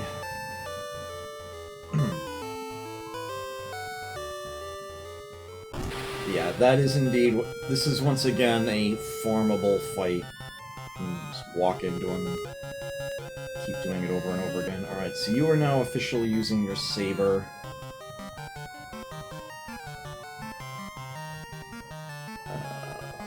Nails should be fine. You're using your battle sword. 72 damage she's doing with that saber. Almost where we're overlapping it from... Oh! Jumped right in front of us. It's coming right for us.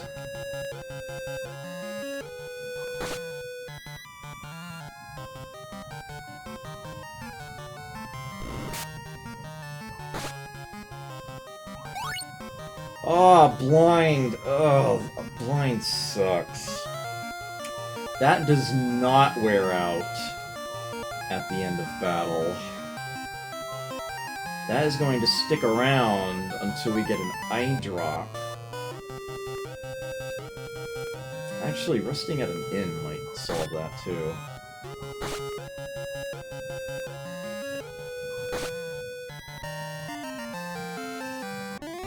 That is going to be more than a little annoying, honestly. But, not enough to actually make me want to double back yet again. We should be good. Alright, so the way we actually need to go to advance is up those stairs. But I'm gonna go behind them first, because we do have some goodies back here to get.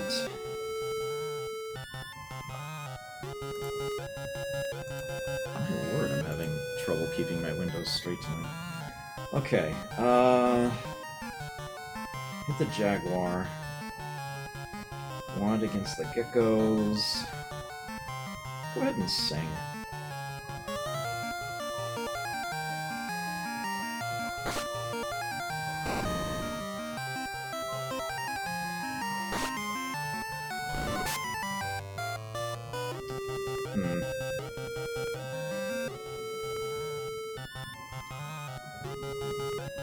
Nail.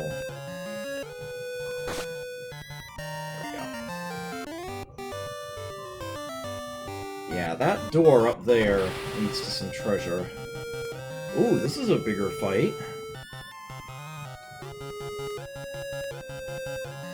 Wand against the geckos is still the way to go there.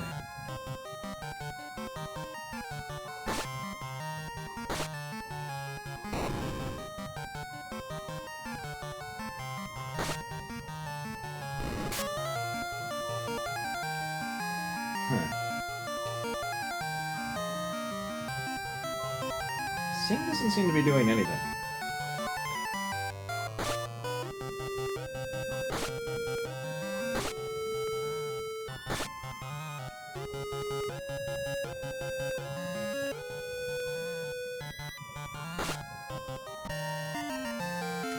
Alright then. Meat of Gecko. For a harpy. Nothing would happen.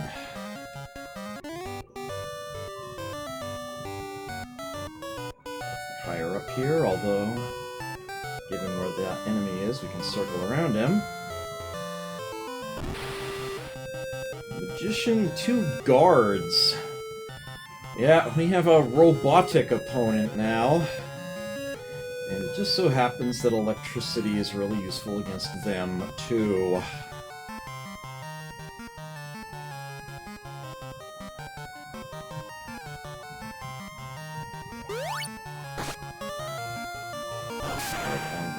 Guard armed with long swords. Oh yeah, and they have shields too.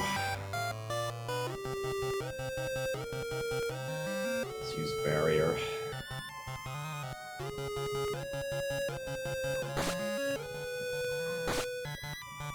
There goes one of them. And the other. Excellent. You get blue key.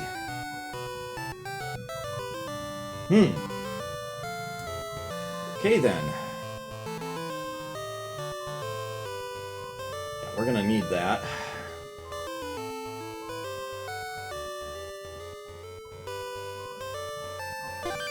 Cycle back around here. Oop. Pirate, a gecko, and 2 jaguars. Let's make sure the pirate goes away fast. Let's burn the jaguars. Let's... yeah, you guys go after the pirate. Nice. Okay, good.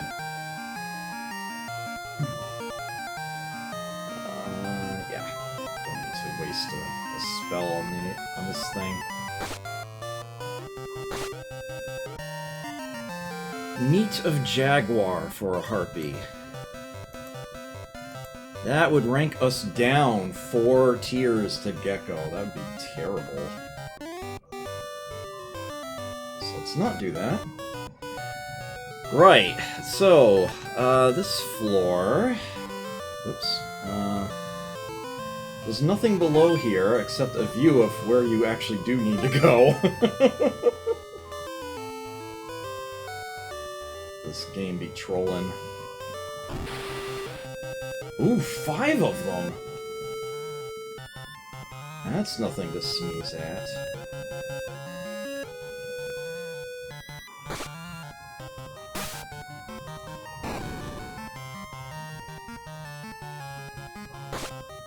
Nice. I should be able to beat one with every attack. Ow! That was actually unpleasant. Might want to do some healing after this.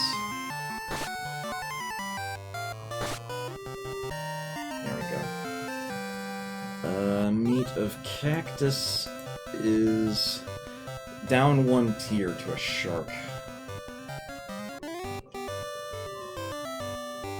Okay, max that potion you're carrying. There we go. Actually, let's use one on Zyla as well. Used the key! To get absolutely nothing. This room is empty. That's okay, that's not the only room that the blue key opens. There will be another that actually will have treasure. Alright, now we're on another floor, and yeah, you can already tell. Unpleasant maze here. Well, it's actually not too bad. We go up first. There's another room we need the key for, and this one actually will have treasure in it. Boy howdy. Silver armor right off the bat. Told you we'd get one for free, and there it is. 5 more defense than the gold armor. Good stuff there. You get a Cure spell. Now that is going to help tremendously. There's a certain school of thought that says I should give that to Zyla, actually have it on her person, but it would mean taking off another piece of her armor. But I will simply hold on to it here in order to, yeah, so you can use it as a means of healing. We're sort of fine for now. Oh! Battle right in front of this one. Alright. 4 magicians and 2 werewolves. Well. Interesting. Let's saber, I guess, the werewolves?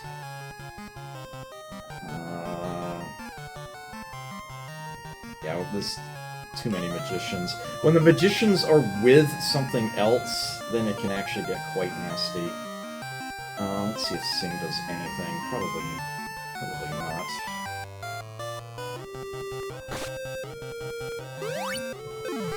Ugh. Magician actually hear the werewolf. They can do that. Ah, they slept her? Oh, that's just obnoxious. Well, we're gonna concentrate on the werewolves since they deal the actual damage.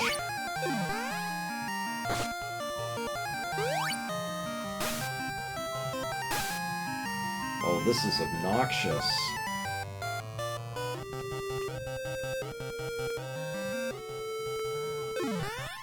Come on, Xyla, wake up. Alright, one of the two werewolves is down.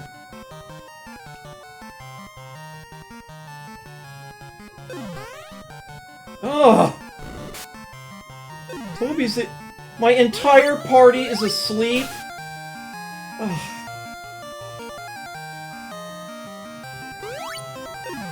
This isn't good.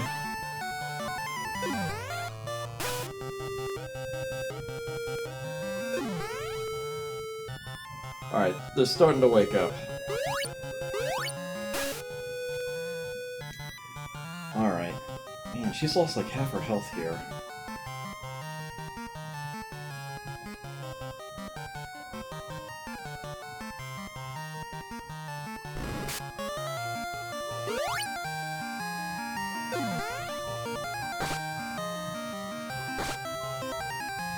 Alright, now it's just the magicians. Can relax a little bit. It's gonna be time-consuming, though. Burn through my weaponry.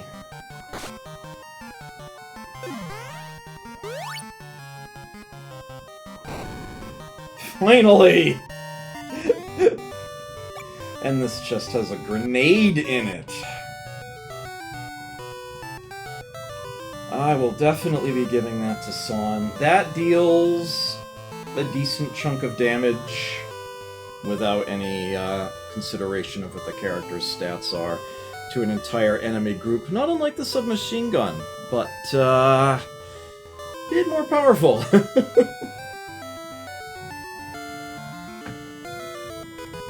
And since she's been burning through her saber at an alarming pace, I'm gonna let her hold on to that.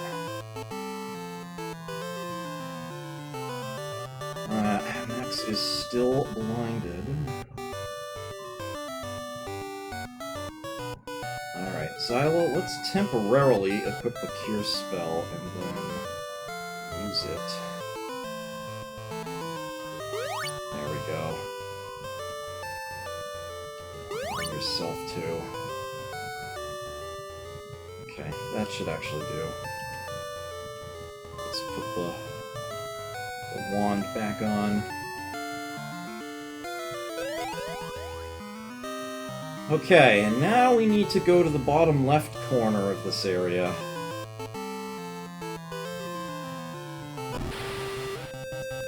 Shrimp and 4 cacti, huh? Let's go ahead and... I don't want to use the grenade on them just yet. We do have the wand after all.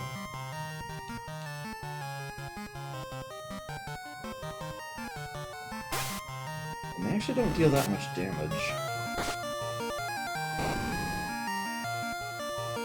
Well, the poisoning can get obnoxious. Ugh.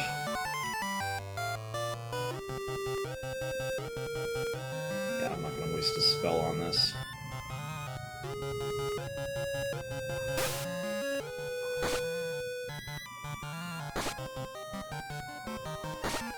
They're all dropping in one attack now. Oh, man! Toby managed to shake off the poison.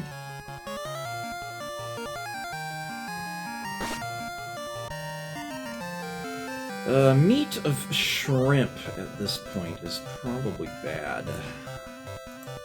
Yeah, it would downgrade us to a red bone, lose 3 tiers. Are you blocking the... No, you're not. Okay. Actually, nothing under you.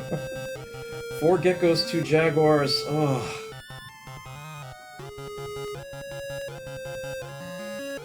Submarine gun. Oh dear.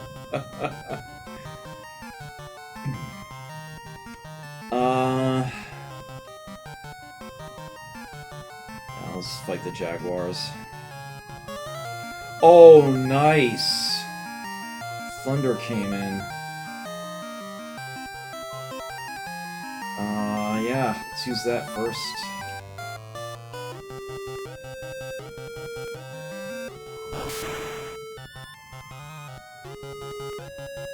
I only defeated one of them, but the others are probably easy to poke out.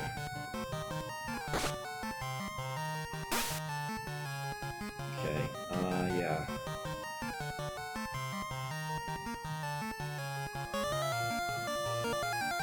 Is that stealth again? Sheesh.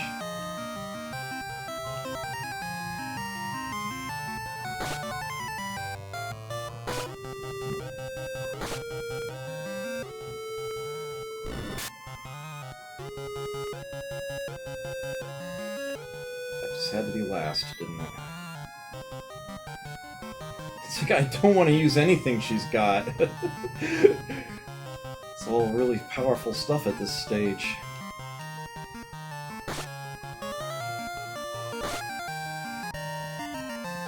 Okay. Nothing would happen if Toby ate that.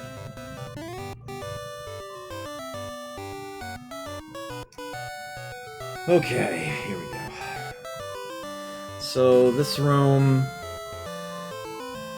pretty straightforward. You're not going to overlook anything, as it were. You know what? Throw the grenade. It's gone already? Really? She had that for like one battle.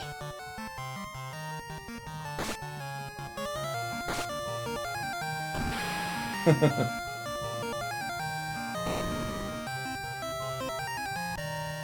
they go.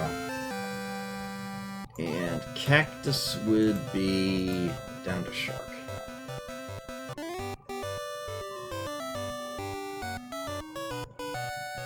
Can obviously tell you didn't miss anything there. One last door. Yes, you do need to use the key for this, so it was not optional.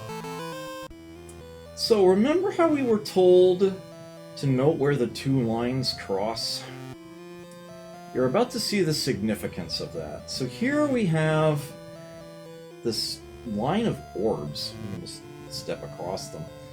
And note that it is 3 rows down from the top of this room. Now here we have a column of orbs. 3rd column from the right.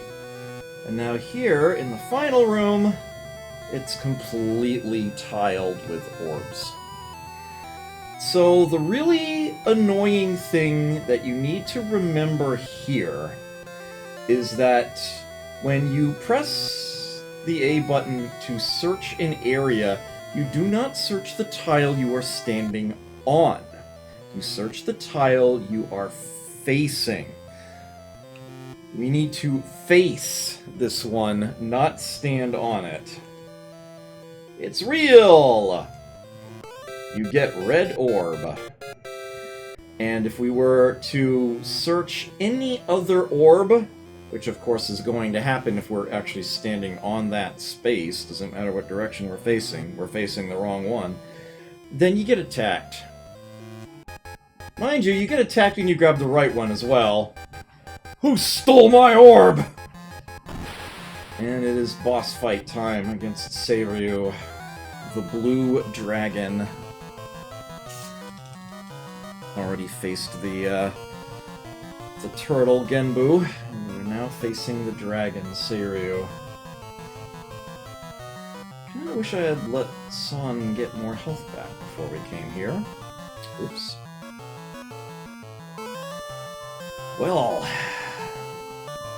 you know what? She should probably use barrier first.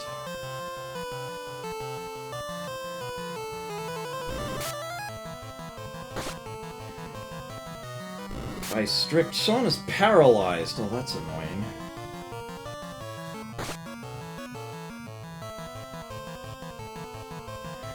This is actually going to end up being one of the harder boss fights in the game, just based on the way the scaling works, the strength of your equipment and the strength of your opponents.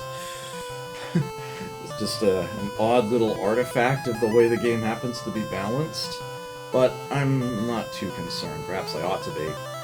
Ah yes, electricity will do nothing to him. As a matter of fact, yeah, he just dealt a thunder attack to one of us. Yeah, San isn't looking so hot there. Let's have her use a potion on herself. Let's try the wand. Fire there.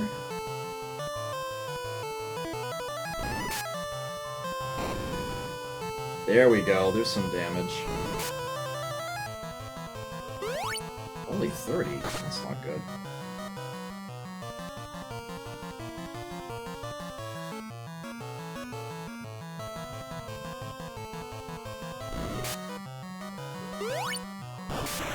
Oof! There he goes.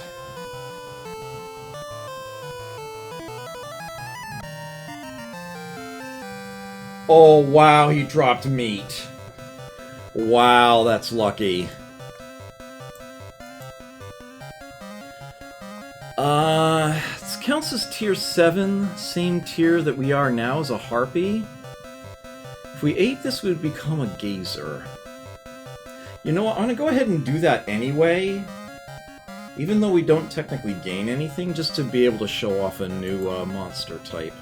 And I almost became a gazer earlier anyhow, and if we wanted to turn back into a harpy, cactus meat would actually do that for us. And as a matter of fact, I think... yeah, there's a route to get to tier 8 from Gazer. A shrimp will actually get us to tier 8 if we become a Gazer, so let's go ahead and eat this. Here you go, Toby. Toby changed to Gazer. No animation until we try to move. If we search that same tile again, check it out, it warps us right back to the beginning of the area again. Neat little extra thing that you can do. So that was convenient. So you might wonder, what do we do with this blue orb? It's nothing really... excuse me, this red orb.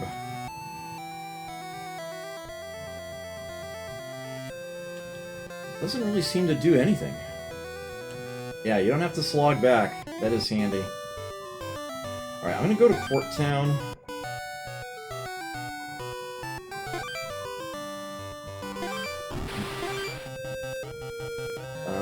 Oh yeah, I didn't actually look at Toby, did I? Beam!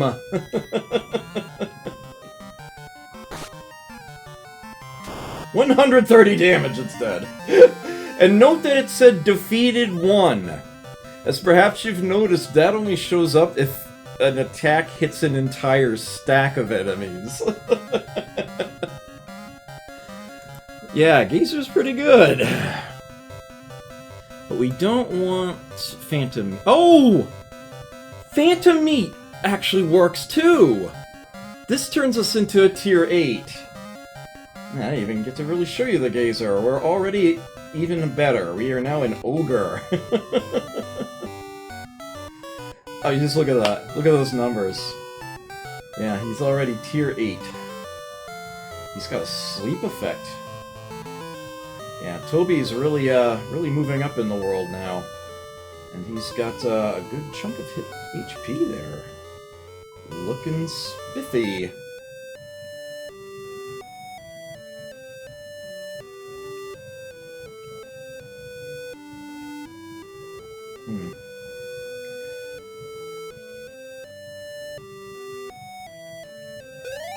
Yeah, note that he's still blind. We actually do literally need the eye drop item to solve that problem. So let's buy one. And use it. I should note that anybody who has a special condition afflicted on them will automatically move to the bottom slot of the party at the end of a fight, even if it's not a significant effect, like blind. If he wasn't already last, he would have swapped himself to the end, and I could move him back and that'd be fine, but he'd then immediately get shifted right back again. Just really obnoxious that way. Ogre Lord! Ogre Lord! Yeah, I know what you mean there. Alright, well, I can start tidying up some things here. Some windows I don't need anymore. What if everyone in the party is blind? Oh, then you basically just break even. Well, you might remember that the door was sealed by power of blue, and it's an orb, not a sphere. So there's clearly something more that needs to be done, even though it seems like, actually, we did fight the boss of the area. So you might wonder, what the fuck? What do we do now?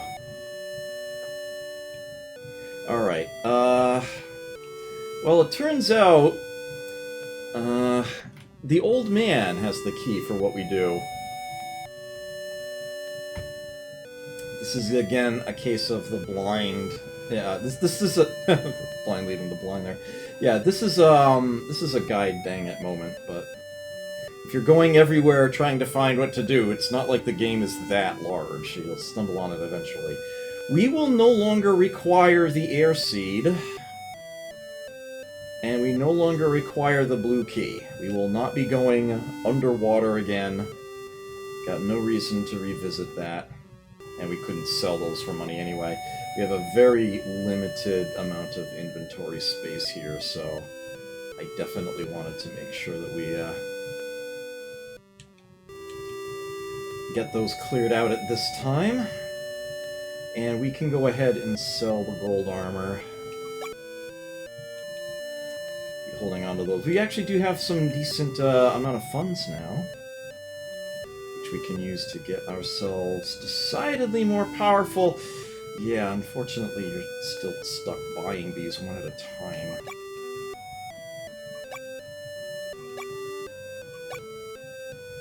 And of course, the HP 400 items. Very expensive at this point.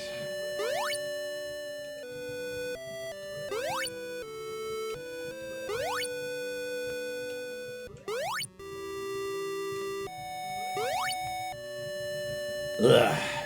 Right. Oops.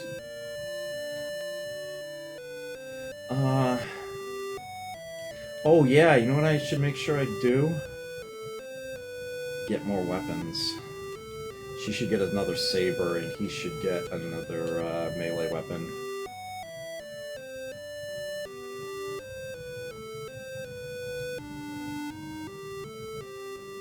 Although, we don't seem to have a saber here. Is there one in the town to the northeast? I think there might be. We can simply buy the axe that's here. You might wonder why I paid extra for the battle sword to begin with, but you'll see why in a very short while.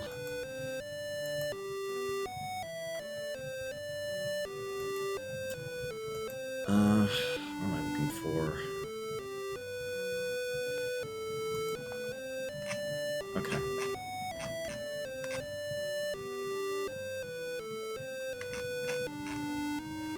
Yeah, the axe is a strength 4 melee weapon. No big deal. Fits the gap between the long sword and the battle sword. That's about it. You know. It's a thing.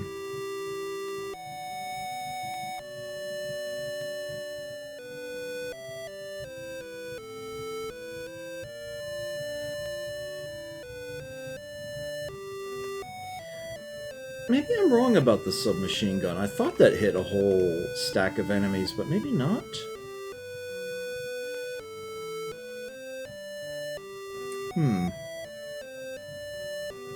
Well, you know what? Let's go ahead and buy one. I'll answer my own question.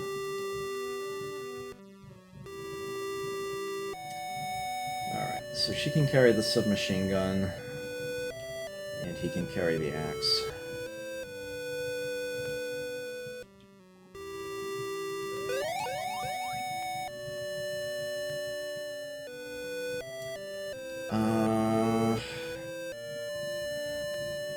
So how are we doing?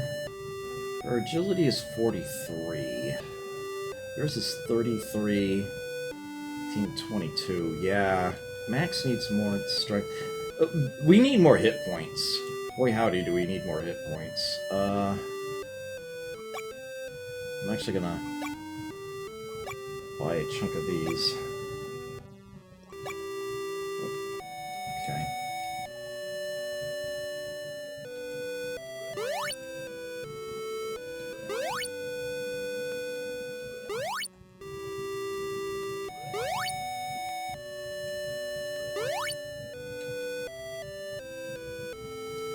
I'll buy another stack.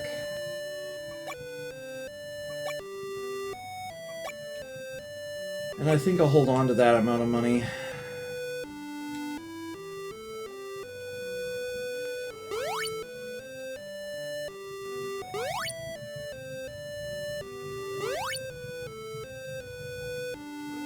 He's been getting lucky. We'll give this one to Song.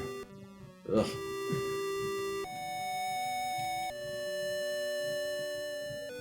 Let's make sure we visit the inn to top off.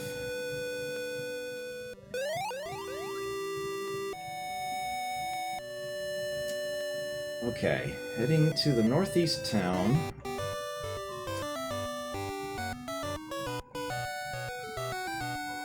Yeah, if we go up this way, we'll go by all those other little islands that you saw. Oh, actually, we can't cut through there. That will actually have to go around.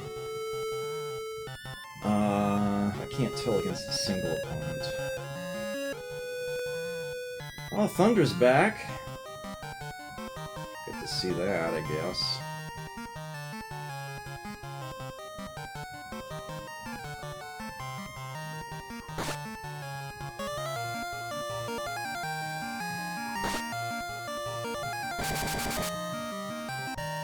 Nice.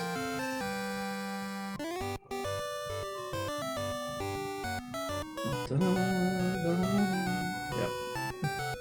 That's where we got this island.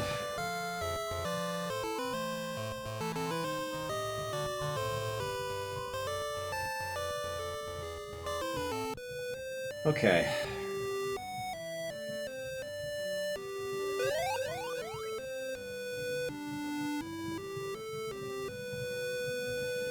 Where did we get the wand? Was it here? Yes, it was. Okay. So we'll have another one of those to spare. And I do want to buy another saber. Oh yeah, I could afford another set of silver armor in short order as well. We'll be back here in just a moment. There'll probably be another battle.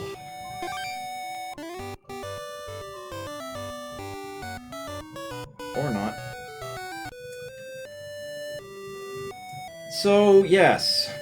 This is so a guy dang it moment. Yes, you're supposed to come back to this guy here. That very odd sound effect. It's a riddle. What can you get for 2 long swords, 3 gold helms, and 4 potions?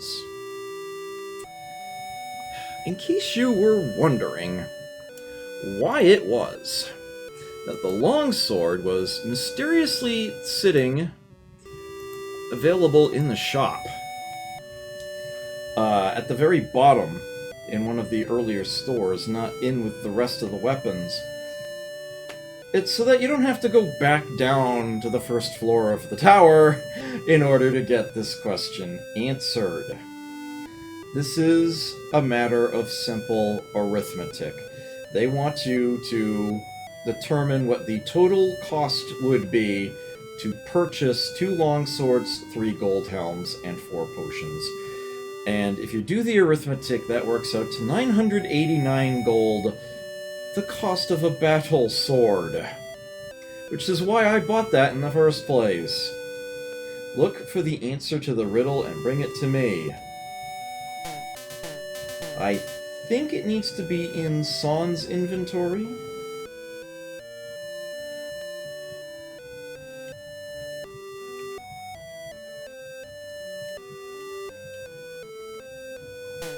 Oh no. Oh crap. You know what? I bet it has to be unused.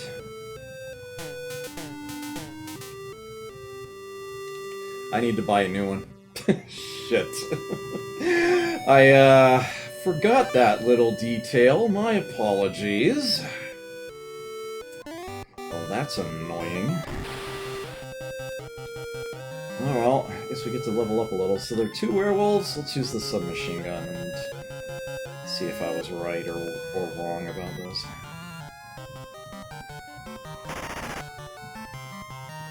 Yeah, it does hit both of them.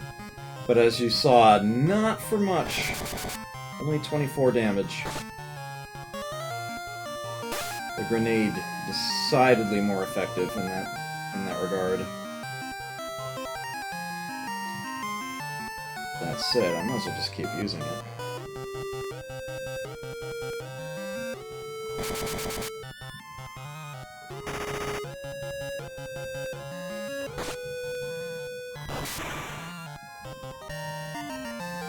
Meat of werewolf for an ogre.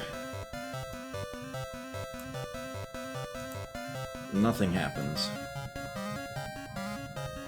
Is there a particular kind of monster I should be looking for? Nothing I'm going to see around here, unfortunately. Alright. So is the battle sword, available here? Or do I have to go to Port Town? Oh, it's here, okay.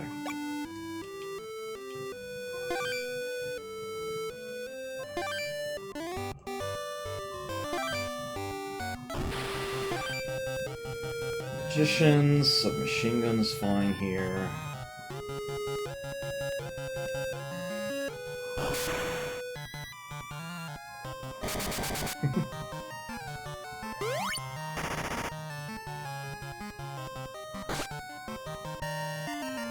Magician squishy.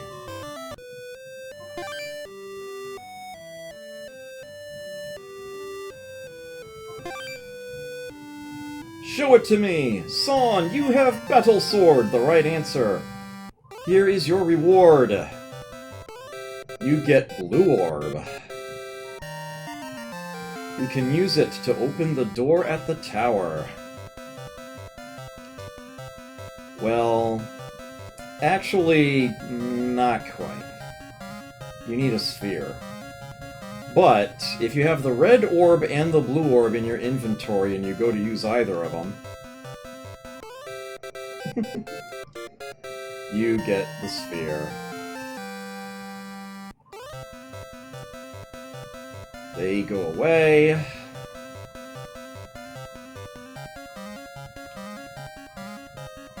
should give Max back this battle sword. He's got the next one he'll need. So that is good. Son has a small armory building up here, but definitely need to get her another saber. And of course, the sphere does appear down in here. There it is.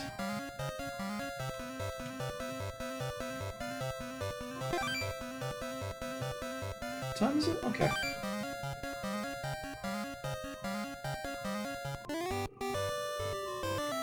It is time to bid the world of Ocean adieu, and once again, ascend the tower.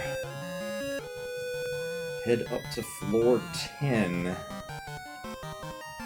And there will be the next continent. One Punch Man.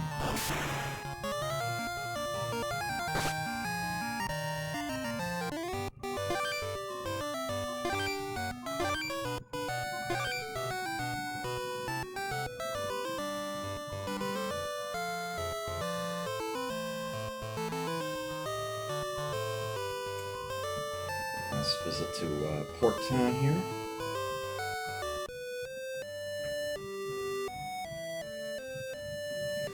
Right, we are definitely going to want to make sure that we are in good shape. Getting a couple potions is probably very wise. Maybe even X potions. Mind you, I've got Cure. I have this sitting here. So we can do plenty of healing just as long as we don't actually lose Xyla. If we lose Xyla, then things are a little ugly. We have a single use left of a potion. You have a single use left of a potion. Let's get each of you, like, an X potion.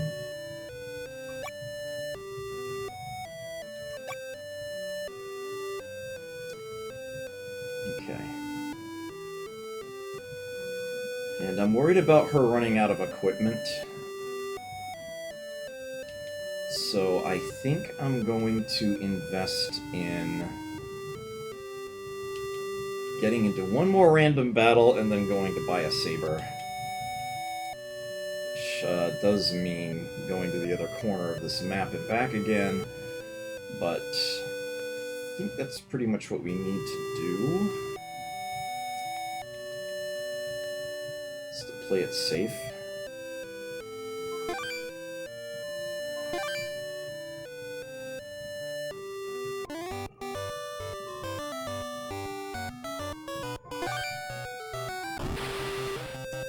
Ooh, griffins.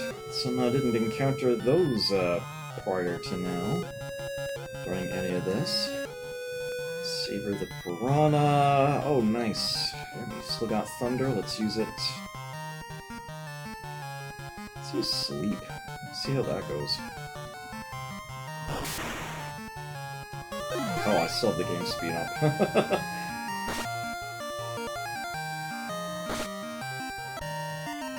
Easy peasy.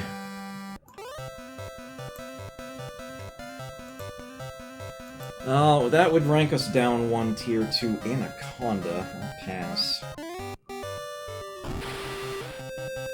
A couple of magicians.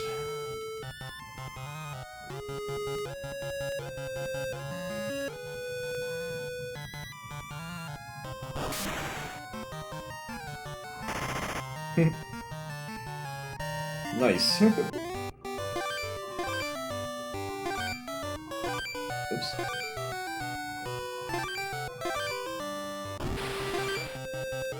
Oh, we get to ambush these two. Nice.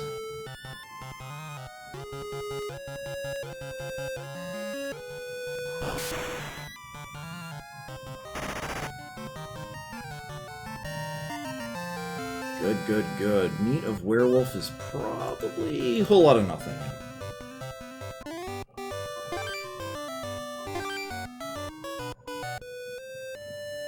Okay.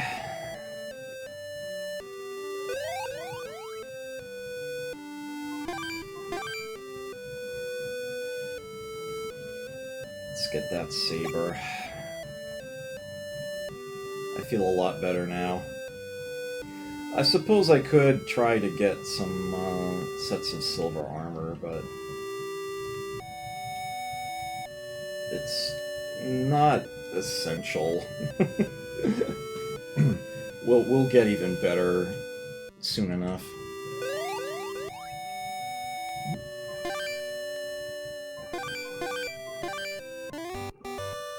All right, back to the tower.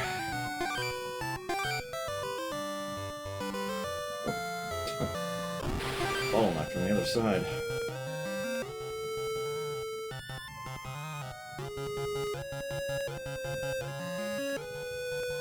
Like them.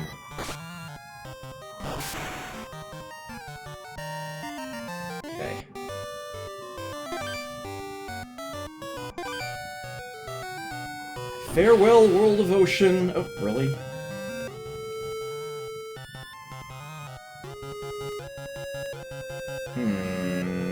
Yeah, thunder.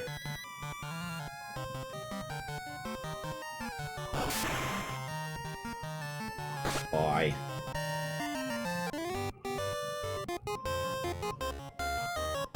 Dapper fellow has, of course, left. Funny how they do that. Ah, a set of worms, huh?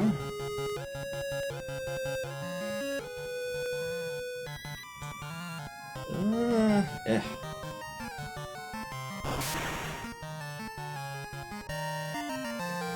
Meat of worm. This might be... Okay, same tier. This will turn us into every Japanese RPG developer's favorite creature. The antlion. It's like it's a law that you cannot have a Japanese RPG without an antlion creature. And of course, it's devastating, because antlion in Japanese RPG. It's kind of surprising it's not a boss. Sandstorm. They are weak to ice, though. I gotta be careful about that.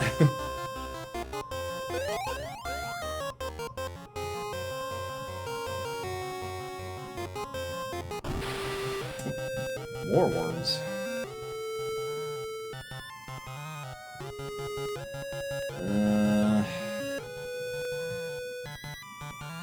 Blind tries to blind. What does sand do again?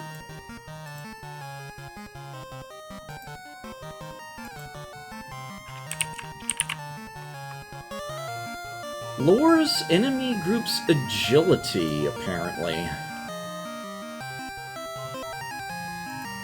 Huh.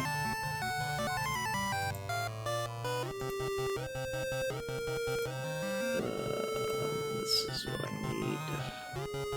Right, okay.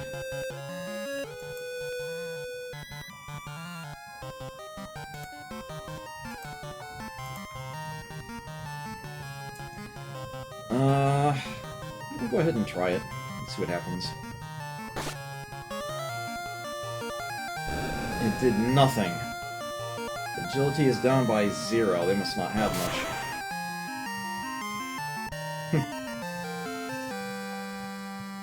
If an antlion eats worm meat, we go down a tier to Anaconda. Thank you.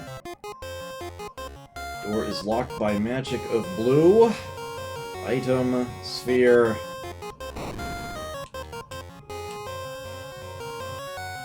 The seal's broken. And we can step on in and start climbing up again. Yep, same room shape, but different wall style. There is no treasure on this one.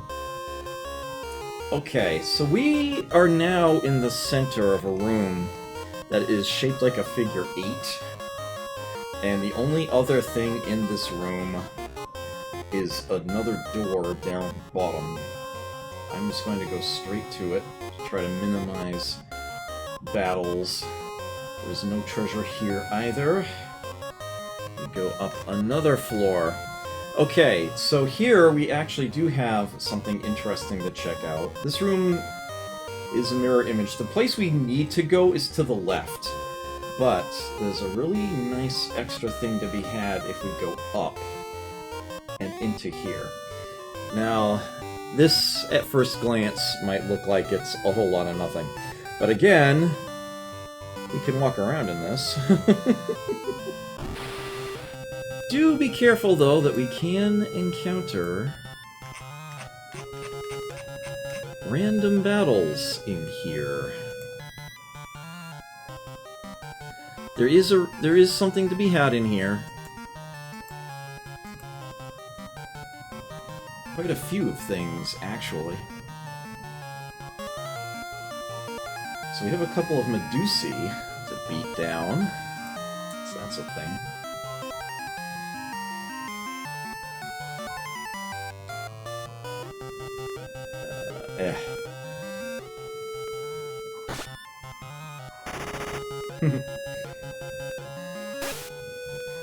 Might not do a lot of damage, but it does hit the whole group, and it is rather satisfying.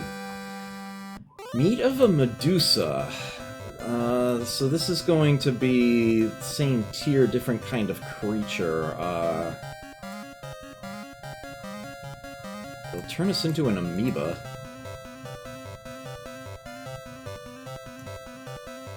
I think. Yeah.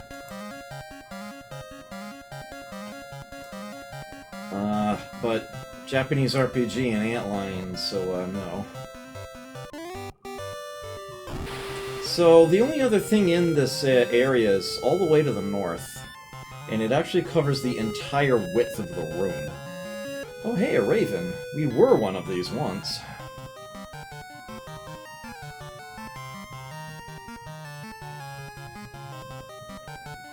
Tusk.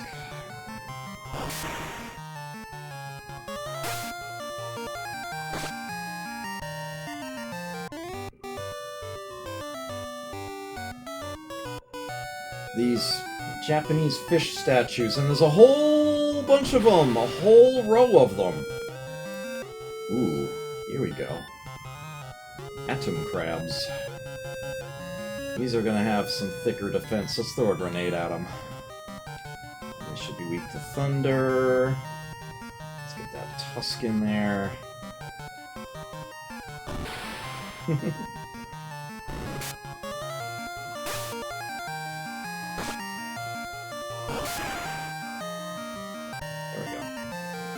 So, meat of atom crab. What is that gonna result in? Absolutely nothing. Okay, all of these statues do the exact same thing. With two exceptions. The one on the far left... Why is this statue here? It's just Max saying that. And then... 1, 2, 3, 4, 5 over. You will lose track of time while in the tower. This is some generic statement. All the others do the exact same thing. They give you an X potion. Once. Twice. 3 times. That is for all the statues combined. The first 3 you talk to, even if it's the same one 3 times, you will get an X potion. If you try to talk to them any further, you will be attacked. Here are a couple of manticores, for example. So it becomes a formidable battle, but we just got a big stack of X potions for free. Hooray.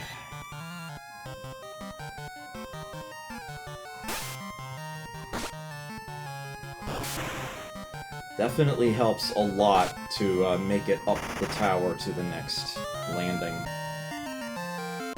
Now we can head back down. Some more atom crabs.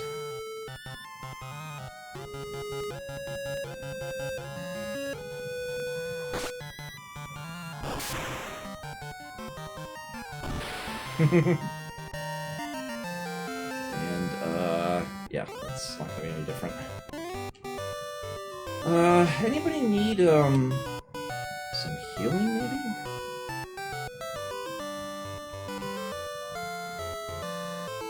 Oh, no! No, we're good. 3 Medusae. I'm using up Thunder rather than these. Just due to the nature of the item, it can be recovered when we rest, and after any particular battle, it might just simply cease to exist and be replaced with something else. These I have to pay money for, so why not use what's freely available first?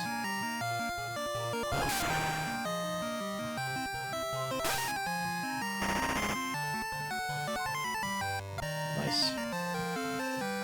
Medusa meat... Yeah, you know what, let's go ahead and eat this and we'll show off the amoeba.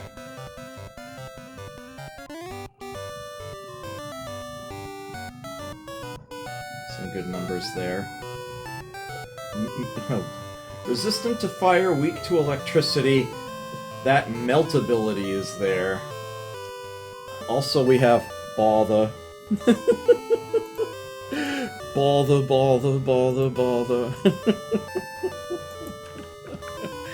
That is another lower enemy group's agility. The same thing that Sand does.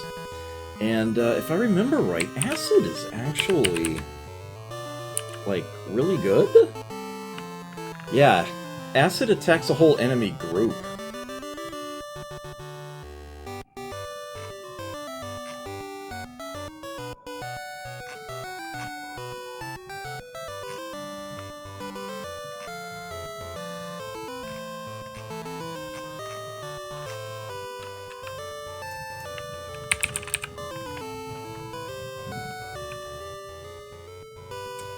Okay.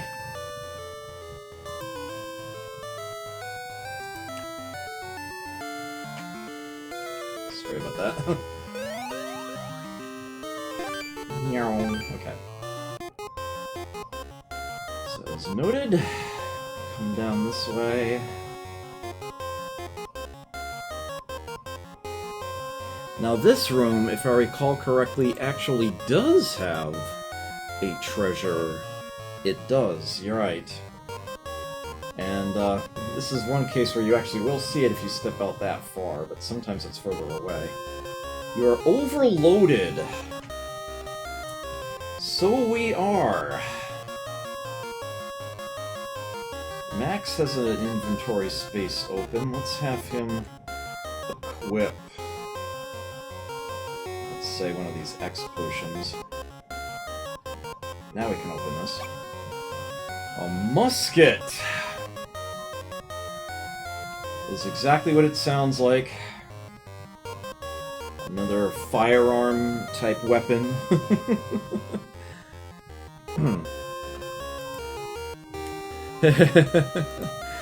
Yeah, well... Yeah, that is one of the advantages to having humans in the parties. You can have a lot more inventory space.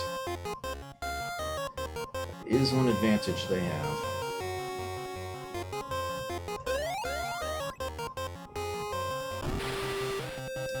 More atom crabs here.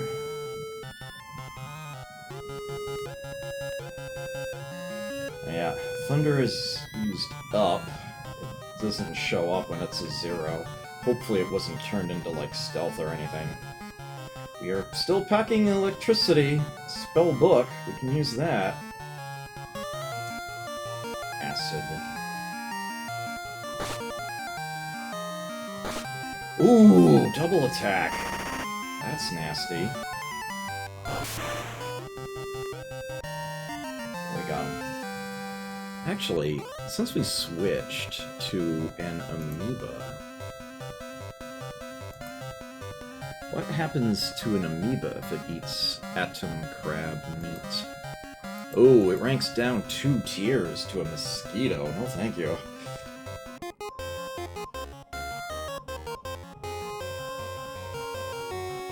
Okay, right. So, if you come straight across out here on this floor, we could encounter what looks to be a healing pool. And I do see...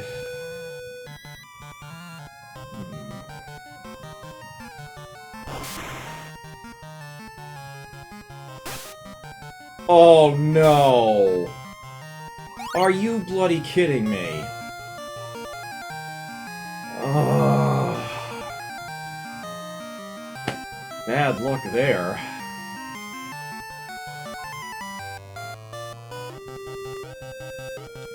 So we have 2 petrifacted party members.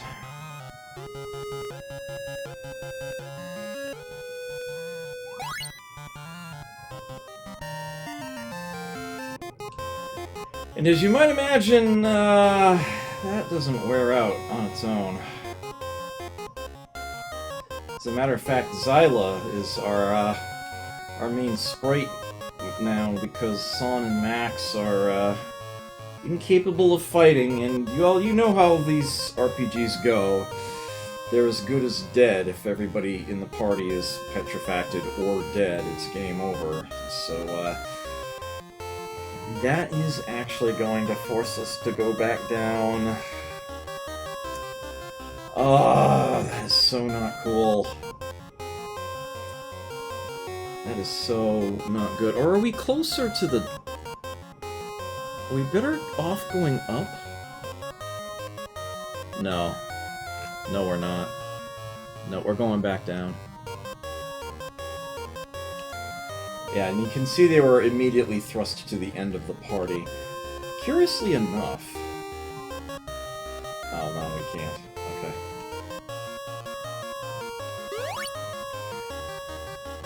Let's do that. Alright. Well, there's nothing for it but to, just head back as efficiently as we can. And hopefully not run into any more Medusae on the way.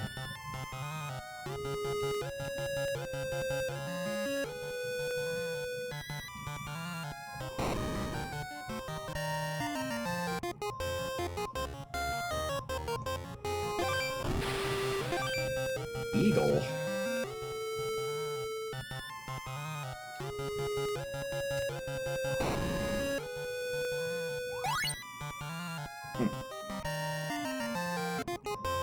So it might seem weird to you when I use the melt ability that two numbers come up. It shows the value twice. It's like dissolve however much and then damage. There's actually a very good reason for that. You can't tell this because Toby hasn't been damaged yet. The reason why it deals so much damage and ignores armor is because it's actually a spell. It functions like a spell. And it actually has a drain effect. The amount of damage it deals, it heals the caster. So that's actually a very, very effective ability he has right now. Right, okay, this way. Okay, 2 hornets, that's fine, it's fine. Wand, melt.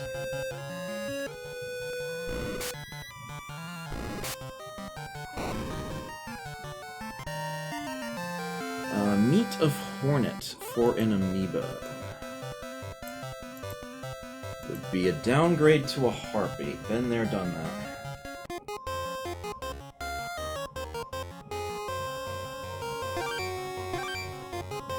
Okay.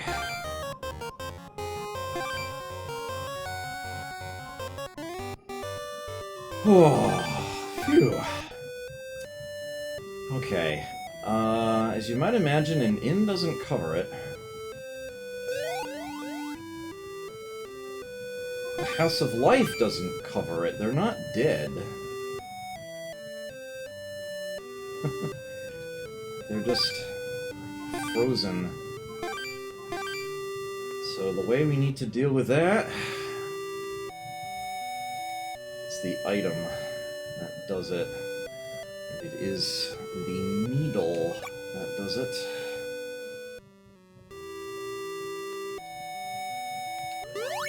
There we go. 3 uses per... Oops. With that having been done, we can reorder the party. As you can see, it swaps to... Oops. That's not what I wanted. There we go. Okey-doke. And we still have 1 use of the needle on us. Well, actually, this is a good opportunity to spend some money. Although, we only have... Yeah, we don't have any inventory spaces open. It's part of the problem. So we would actually have to fix that. And you can only sell things from the main inventory. If I wanted to sell something somebody's carrying, I'd basically have to use equip to take it off. So let's remove the musket. Swap that for the saber, the tried and true. And Max, let's go ahead and swap that single-use potion for the other battle sword. Yeah,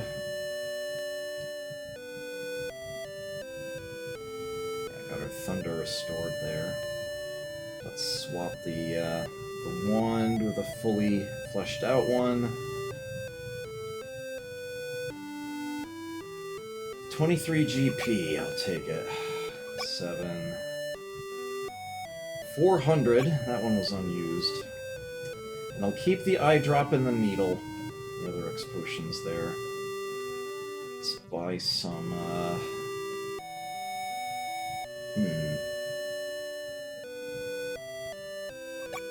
Let's buy some HP 400s.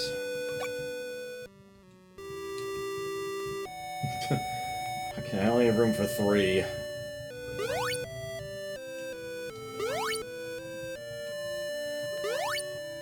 Three at a time, anyway.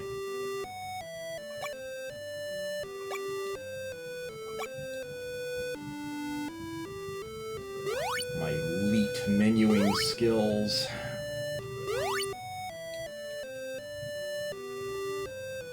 Let's give some to Max as well.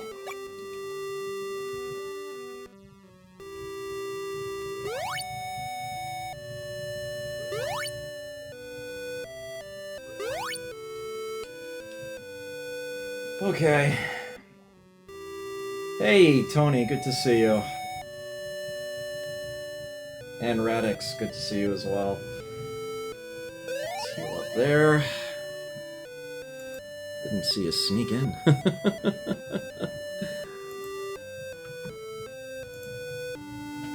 Okay. So, let's try this again. Hopefully without getting turned into statues halfway up.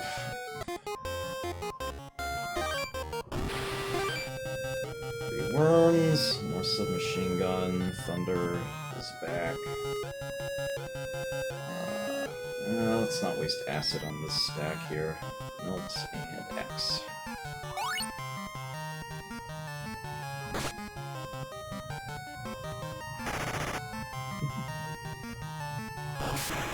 Bye. Meat of Worm would be an upgrade! Despite the fact that the worm is only a tier 2 monster, it will actually improve our tier 8 to tier 9. It is so much more based on the type of enemy you face than their actual rank in many cases. Toby is now a Moja, whatever the hell that is. It's apparently some kind of ghost type apparition. It is undead, immune to paralysis, weak to fire. Look at those numbers. We've got those P-Fangs back, nail and poison. Looking pretty good. As a matter of fact, it looks like a lot of the options to go up to tier 10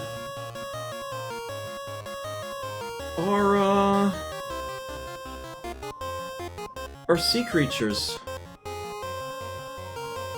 We could actually go back out and try to fight some. But we're we don't need to actually spend the time to do that. We can head back up here. 3 P-Frogs and 2 Oni. Okay, that's not too bad. Let's shoot the P-Frogs. Let's thunder the Oni. Poison here, maybe?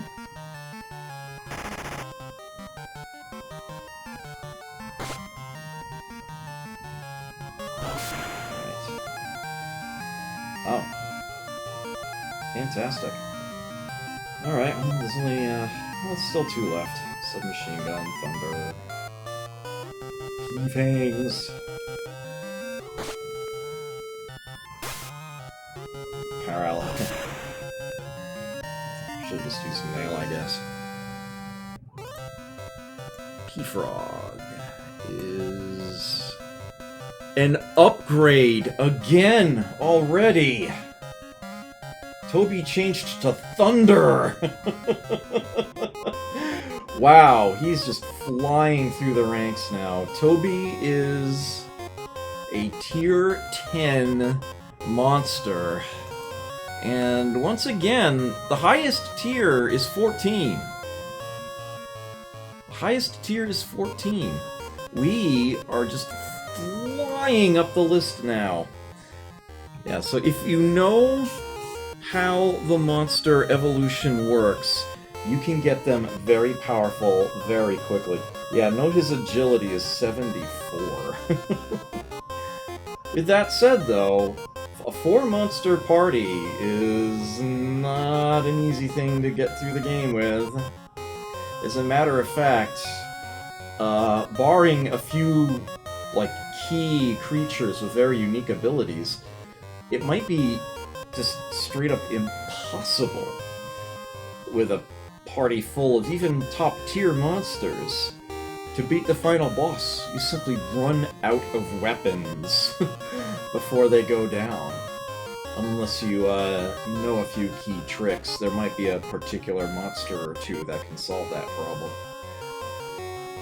Beak, yeah, it's actually packing thunder. This is basically supposed to be a Thunderbird. But yeah, the full name doesn't fit, they only get 7 letters. And it does indeed pack a Thunder spell. It has warning and stealth built in, so no ambushes against us, but we could get our own against enemies. And again, it flies, so it's immune to Quake. That's good, strong stuff there. Having yet another source of a stack-hitting spell is great. So that is a damn fine upgrade. Alright, you already know how the first few rooms here go, so I'm just gonna try to get up the stack here relatively quickly. Oh, Nimble! That's an interesting thing to gain. I think that adds to everybody's agility for the fight?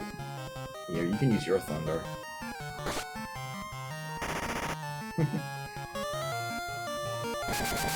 Xyla has multiplied. Ah, yeah.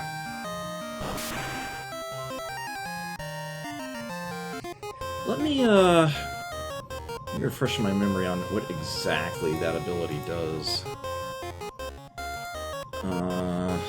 Because I honestly don't remember.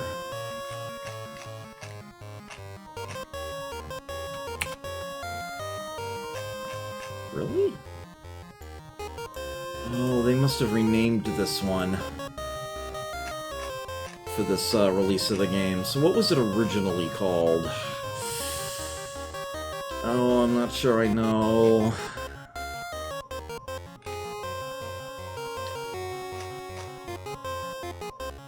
Damn. It's like I have a list in front of me of the abilities, but it's the original Game Boy version's listing. And this was something they renamed for this release.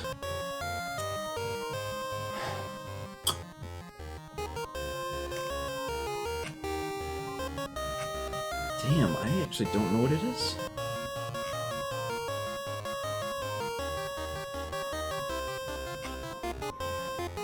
The name of nothing else is coming to me. None of it looks like it makes sense.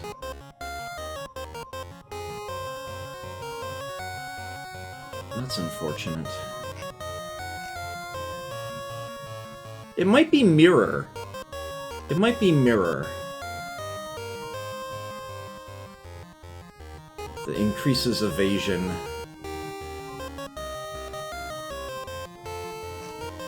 Increases the chance that the opponent will miss because they attack the wrong multiple of you. Hey, Ghoulie, good to see you. Alright. Bit of a setback, but hopefully we can get ourselves up to the next, oops. there's a fish. Shark, okay. Saber. Thunder. Yeah, a fish is attacking us and we've got two party members with thunder spells. This will not end well for the shark. Ooh, that was a hell of a headbutt, though. So, if a thunderbird eats the meat of a shark, what happens? Literally nothing.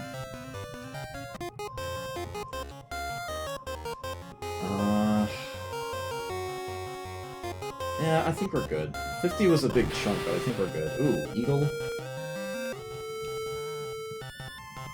Nice! Oh, fantastic. Flame, entered the lineup now, too.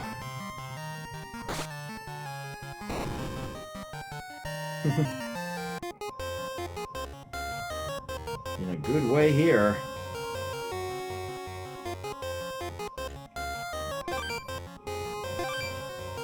Yeah, all this you've seen already. Alright, so as I was going to say when we were rudely interrupted, there appears to be a puddle out here. That one is indeed real. It did indeed get a rest. The rest of the section that I'm standing in right now is just a big, wide open square. There's nothing down from here. Up here, we have what looks to be another puddle, but this one's fake. No sound effect, it doesn't do anything. But yeah, that other one was real. Obviously, since you have to come up this way, you'll pass by that one. But yeah, there was a real one in the same screen. So now you know that they're not all real. They can actually be fakes. Catwoman! Huh.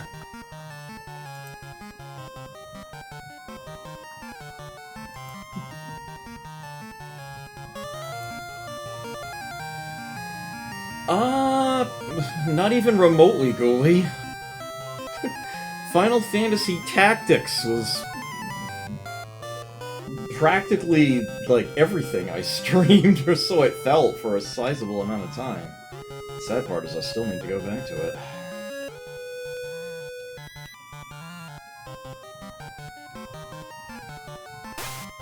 Nice. Yeah, so we're dealing some decent chunks of damage now. With, well, two of our party members anyway.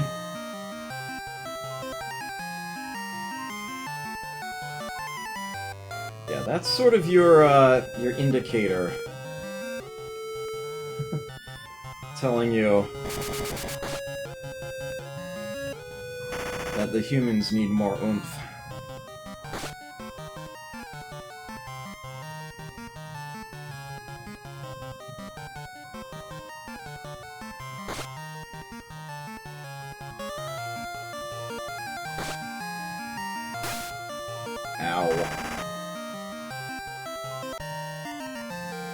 Meat of Atom Crab for Thunderbird. That would rank us down one tier to something called a Seeker. Down a tier is bad. We took a lot of damage that fight. Well, there's an easy solution to that. Just go right back to the healing pool. There we go. Oh no, not again! Grenade. I want these things dead. Thunder, thunder.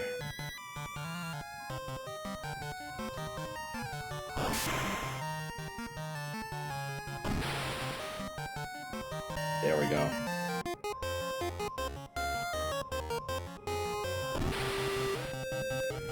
Oh, one of each. Well, let's get rid of the Medusa. Promptly. Before we get another statue on our hands. Okay.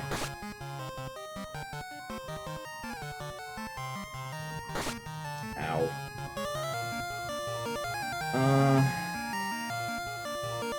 Saber the Catwoman. Thunder the Crab and get rid of that right quick.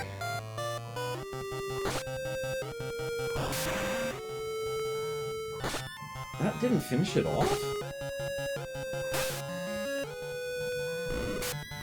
Huh.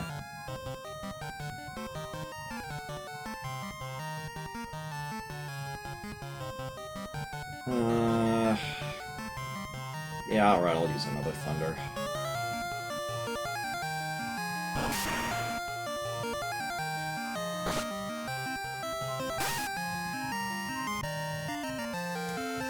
Meat of Medusa for a Thunderbird. Down one tier to a Stone Man.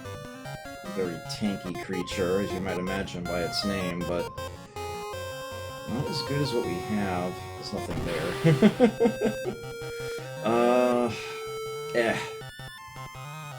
Oh no, really? Oh, that stinks. This is some kind of a defensive spell, I think. I think this is the one that boosts agility for the whole party.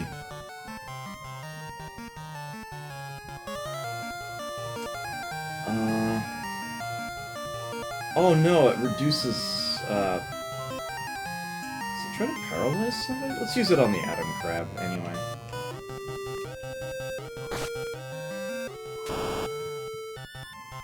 Yeah, paralysis. Nice. Okay. Eh.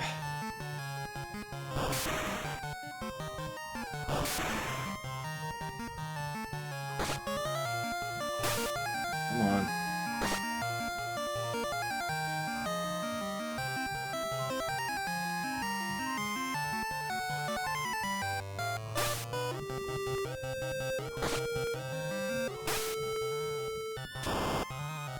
Yeah, we're gonna have to invest a lot more in the stats for the humans.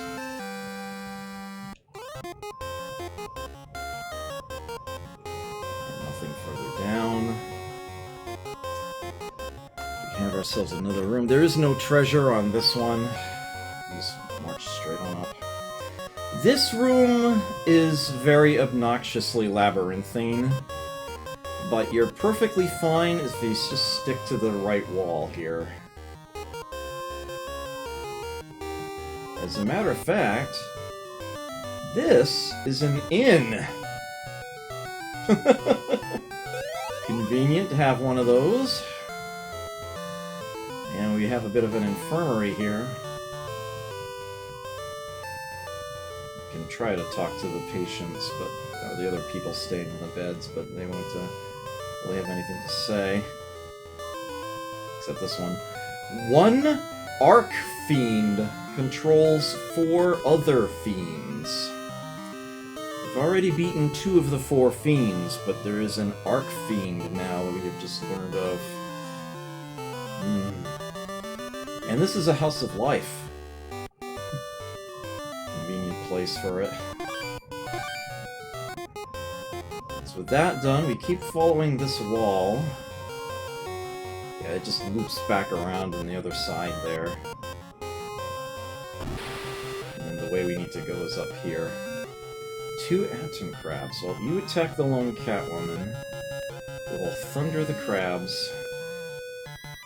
You can use the axe over here.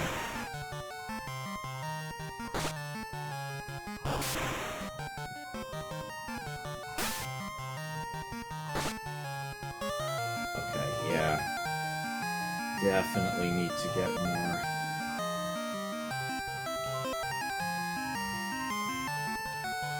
Some Nimble's back.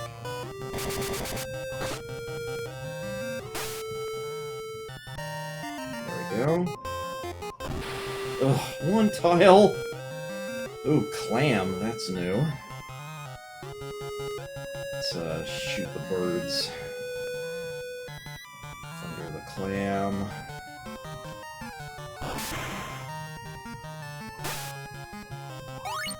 Ah! Blind again!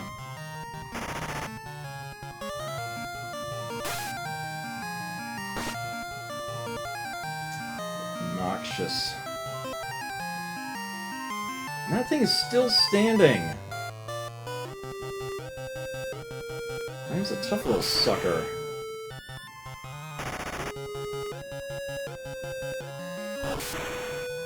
Okay, the spell can retarget. There we go.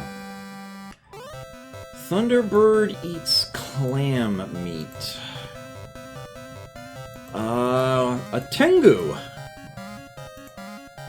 That sounds like fun.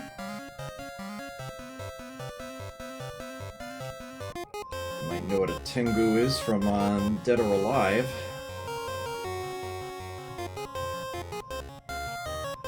Beak, Punch, Ice. We still have the spell there. And Tornado.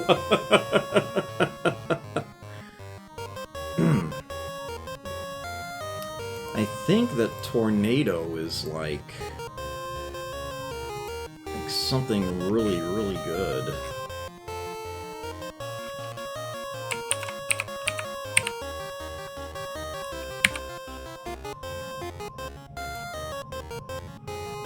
Yeah, attacks all enemies. The whole enchilada.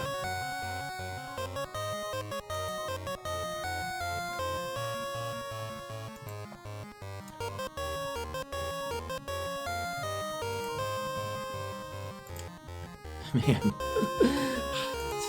It's so difficult keeping my windows properly layered here. Okay, eye drop. There you go.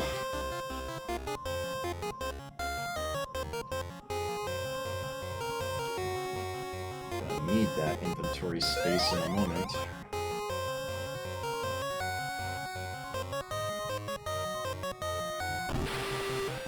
Oh no, not again.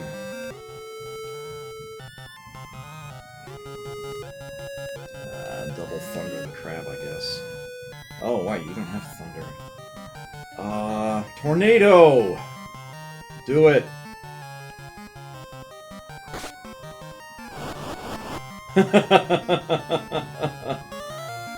Lovely. Alright, Max definitely needs more strength. He is so underpowered right now.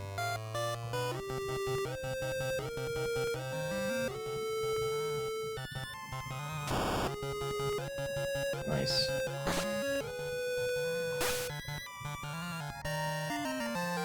Meat of Catwoman. I'm surprised that didn't happen sooner. That would turn our Tengu into a Snowcat, which is the same tier, but I think Tengu is better. I'll hold on to them.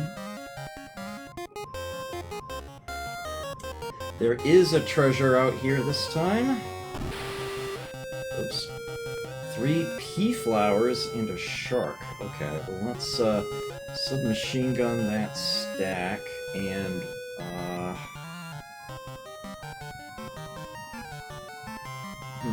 yeah, let's use the wand on them actually. I'm not too concerned about the shark, you two just melee it.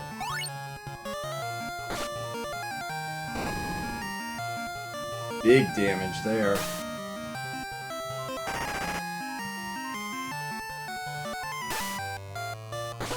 Ow. I think I underestimated the shark. It's actually got some nasty teeth to it. Go figure. Ow. Well, it's paralyzed now. And now it's dead. Pea flower. That would rank us down 1 tier to a gunfish. No thank you.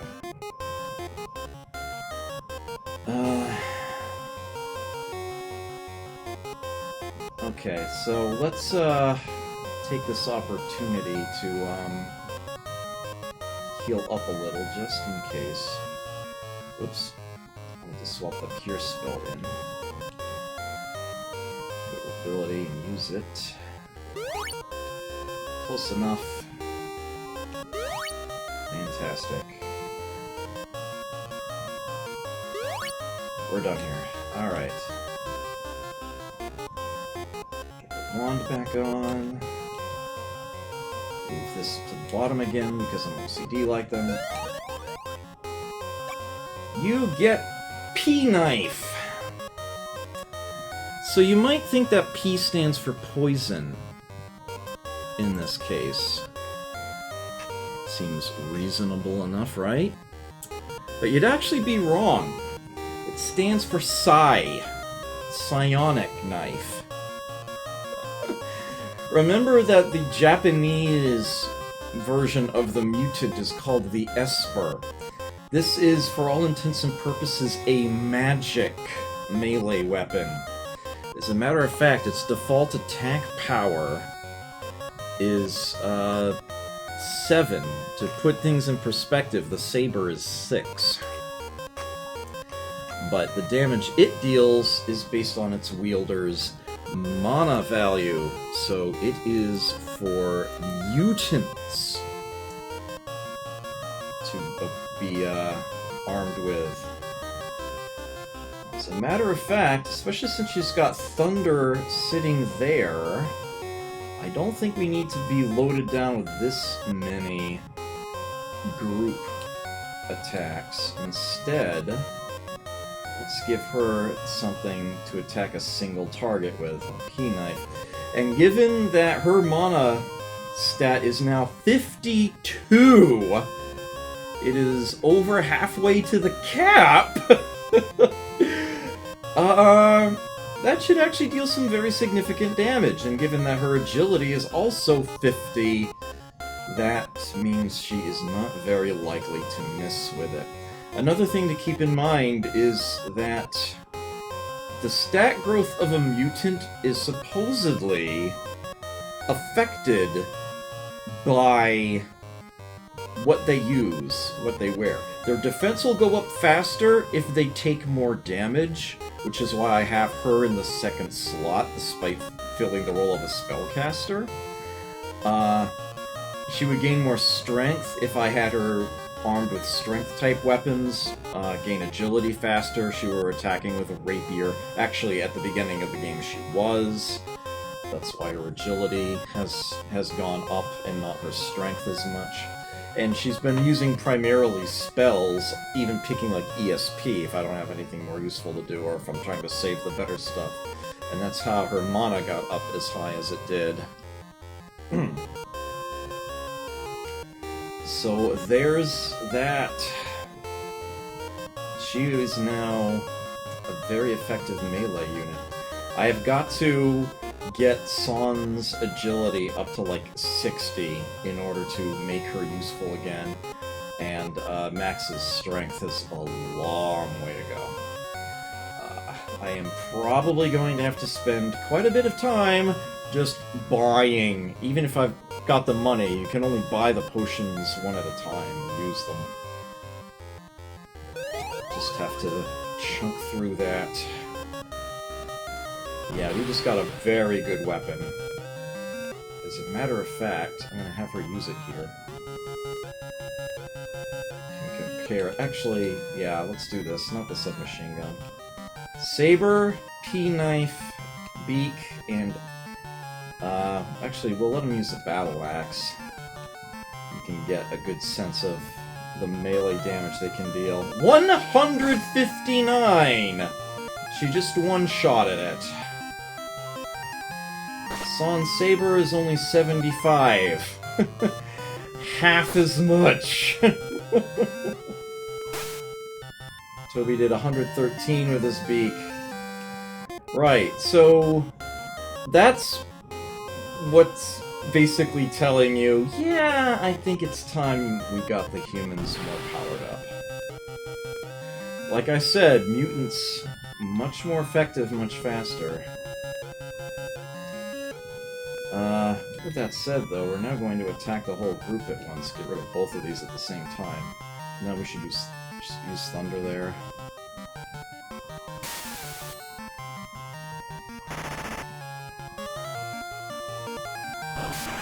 Bye. Need of Raven. Nothing happens. Alright. Check it out! We are on the 10th floor. The style of walls have changed. Once again.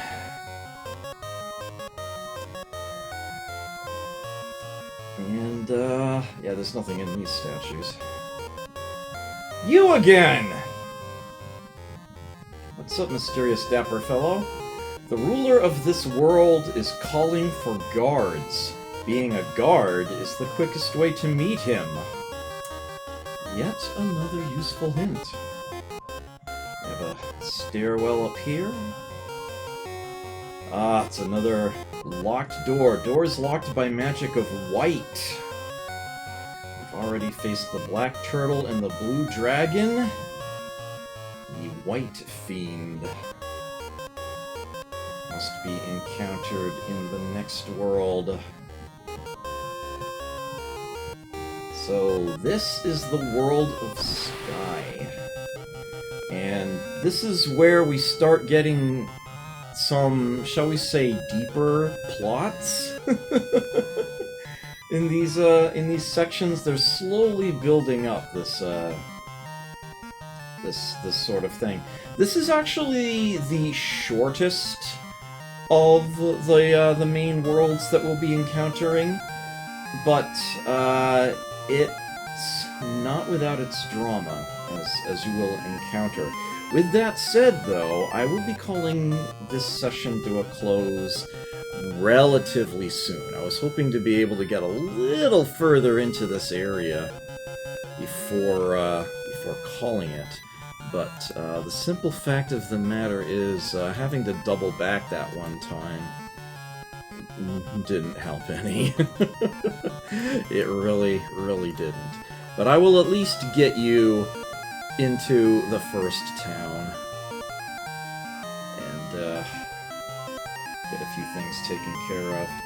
Alright, Medusa needs to go, but we've got one clip left of the submachine gun. Let's fire at those eagles. Oh no.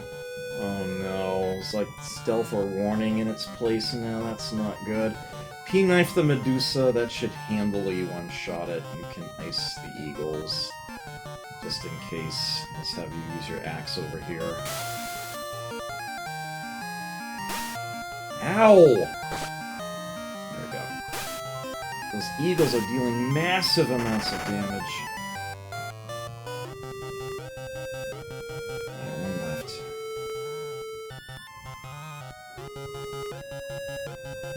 Punch. There we go.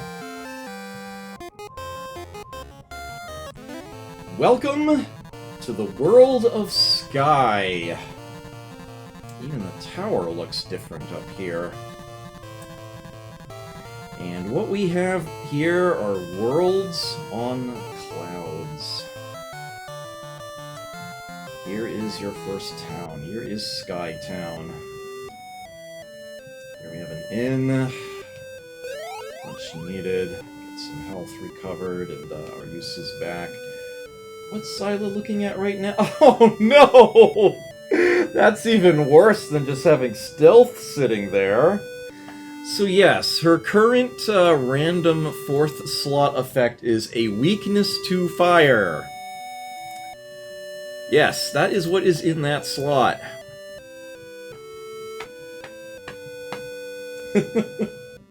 She is just suddenly, randomly weak to fire. We just have to hope that goes away at some point. Yeah, that is one of the other downsides to mutants. I hear there's a town hidden in the clouds. There is indeed, once again, a reason to explore the entire map once you gain the ability to do so. It is in the northeast, and it is very, very small. Easy to speed by if you're not totally scanning the whole map. Byakuo rules the sky from the gigantic flying castle. House of Life there. Byakuo is the 3rd fiend to beat down. Byakuo has crushed most of the resistance. Ooh, resistance. So here we have our weapon shop. Now we are getting to where we've got some really, really nice strength-based weaponry that we can purchase, but as you can see, it is not cheap. The katana is back, that is strength 6. The silver sword is available for the first time, that is strength 9.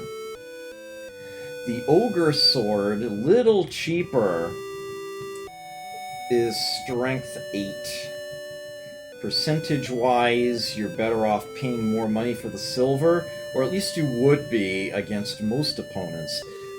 The ogre sword actually deals bonus damage against humanoid enemies, as in those that are not monsters, those that never leave meat. So there is that. The saber is available here, the musket is here. The electric whip is at long last an upgraded version of the whip. It deals roughly 70 damage on a hit. And if it does hit, it stuns the enemy it hits. So again, much like the original whip before it, it's more of a situational, strategic kind of deal. I'll stick to the DPS, thank you very much. We can actually buy grenades now. We can restock on them. Wand, Ice Spell is available here. And that dragon armor certainly looks super tempting now, doesn't it? It is super expensive, but for very good reason.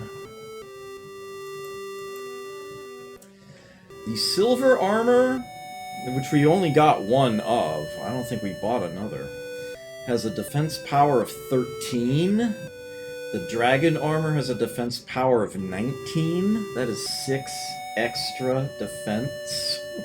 So that is nothing to sneeze at there. So yeah, for the agility types, yeah, the saber is still the best thing we've got going. I don't think we have anything to sell. Yeah. If we hop over into the item shop here, muscle, agility, HP 400, next potion ability. Elixir appears for the first time. Like most Final Fantasy games, that will bring somebody to full health and remove all negative status conditions. But as you can see, it is very much expensive. Notably, if you use this on a mutant, it will actually restore the uses of all of their effects as well. So there is that. I don't think it does that for monsters. Only mutants. Curious. Yeah, and of course the heart is there again. So... muscle and agility, there are no advanced versions of these. It's the exact same item all along. Yeah, we fill our inventory after just 2.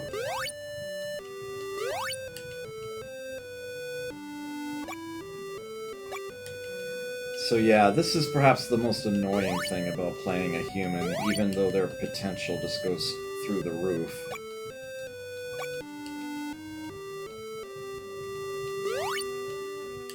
It's the fact that there's no faster way of building the stats. Damn it. Our agility is 45. Our mana is 52.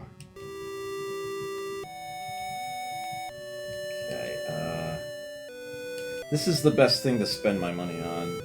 It really is, though.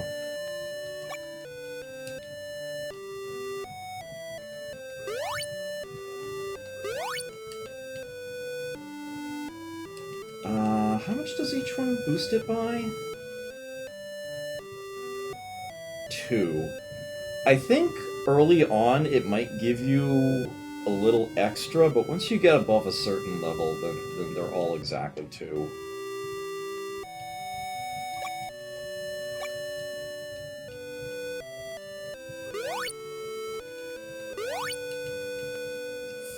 Oops.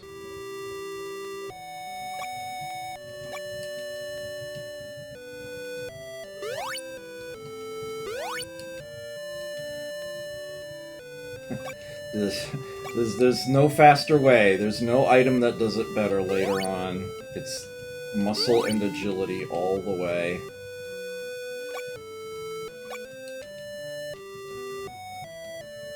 One plus side, though, is that as you're waiting for the screens to transition as they're flashing, you can actually just hold in the start button, and it'll send you to the menu as soon as you get the chance.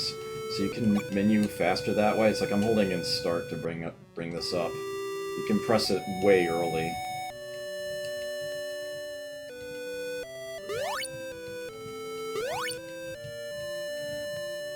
Nice. Okay, now we're gonna start buying some muscle.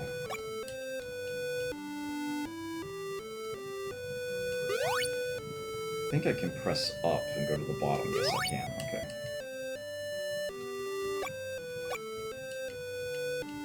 When you only have 2 inventory slots, this is this is particularly slow and obnoxious, but it is what it is.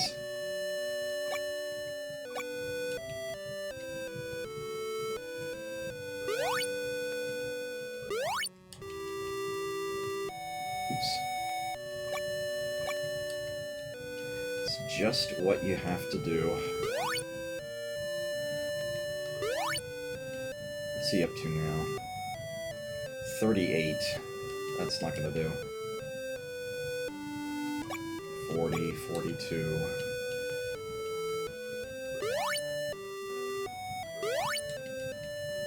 This is how you upgrade humans. It's all about these 2 items.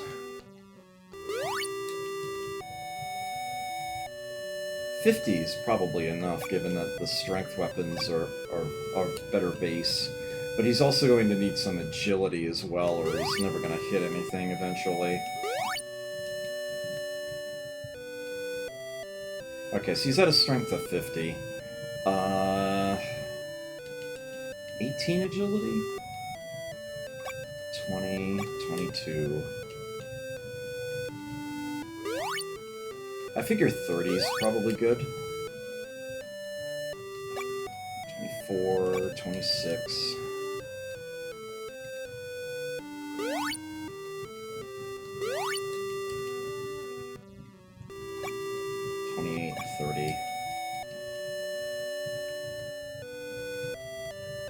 So yeah, if you have the money, they get very powerful very quickly. Alright, agility 69, those sabers ought to be, quite effective now.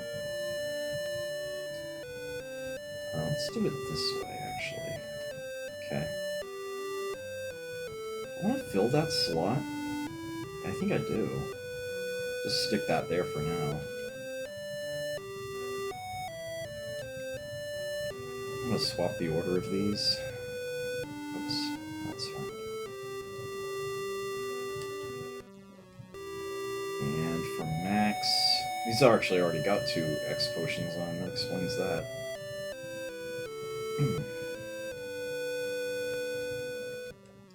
Sort them from the top down there. Oh yeah, see, he gained an extra point of agility. I want to say that it's like, once you get above like 40, then it's always 2, never more, never less. But when it's less than that, it can sometimes give you a 3rd point. I don't know if it can possibly give you more than that, I don't remember.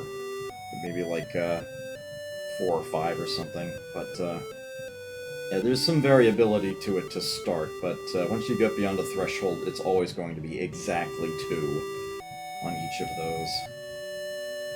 Alright, and we've got some gold left, and I just freed up another inventory slot, so let's get some HP 400s.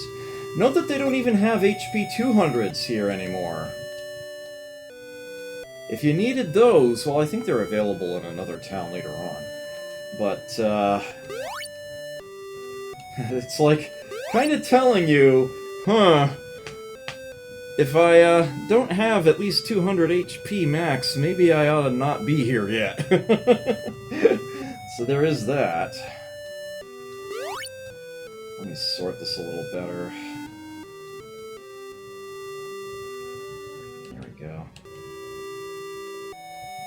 can only afford 2 more, but I'll take them. There we go, she's over 400 now.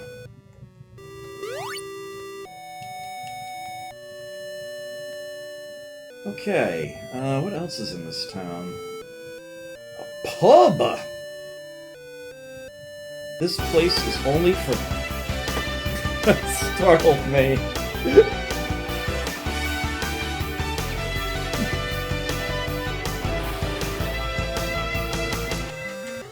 So, that was interesting timing, and totally made me completely and utterly miss the dialogue that just happened there.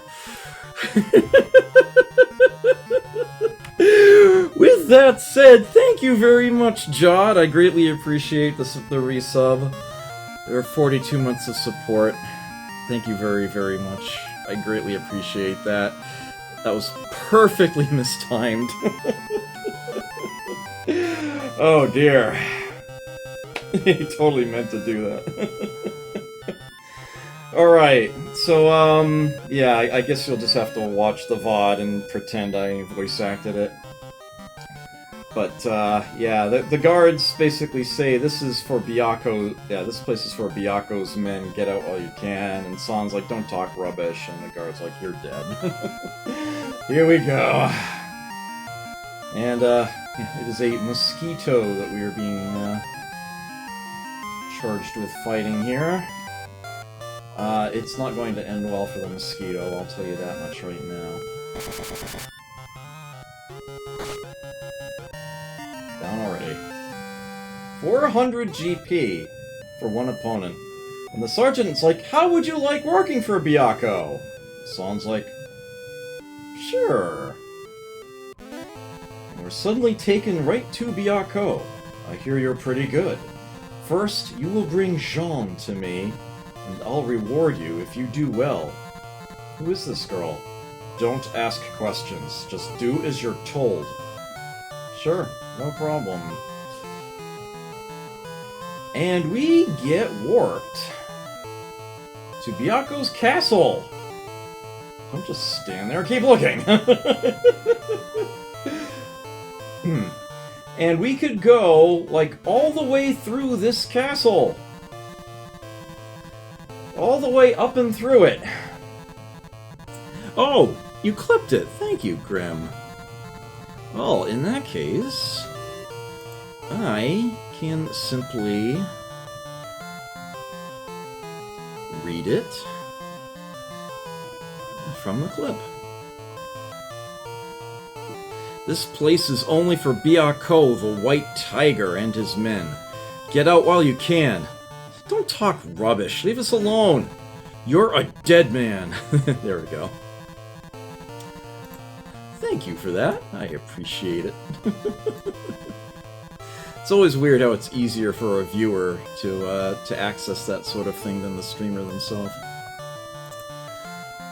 Oh well. At this point in time, we could explore this castle. There'd be nothing to find. We'll actually be barred from the final room. You might have remembered that Byakko was standing in front of a chest.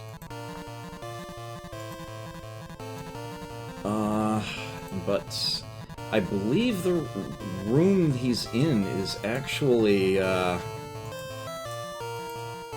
locked.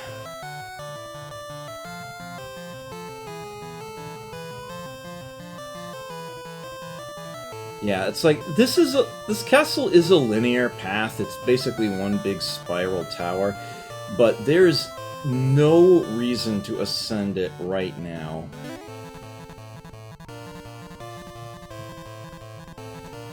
All that we would get is a whole bunch of, yeah, we'd get locked doors is what we'd get. An inability to get anywhere. So we will simply save that for later. We will very much have a reason to climb this tower. All the guards will say the exact same thing throughout the entire run. There's no reason to go up. And Byakko has been so kind as to give us an airship. And my word, does it haul ass. This thing is stupid fast. If you thought it was nice to be able to get onto that floating island and use it like a boat to scope out that entire previous map, well, now we have something that can scope out this entire map, and it's even faster. And this lets us scope out everything at ridiculous speed. Incidentally, the flying castle that we just came out of is a very short distance west of Skytown. So we can just pop right back over to be where we were. But if you end up going left and then circling around the other way when you find the border, it's like, oh, well, you're going the wrong way. It's like you might... It's like, where the hell did we come from? Is it an entirely different map? There we go. San is now dealing 158 damage with the saber. Is actually competing with the P-knife. So there's the edge of the continent. There's the flying castle. Yep, there's Port Town. Back where we were, and we didn't even finish exploring the town! We were very rudely interrupted by cutscene.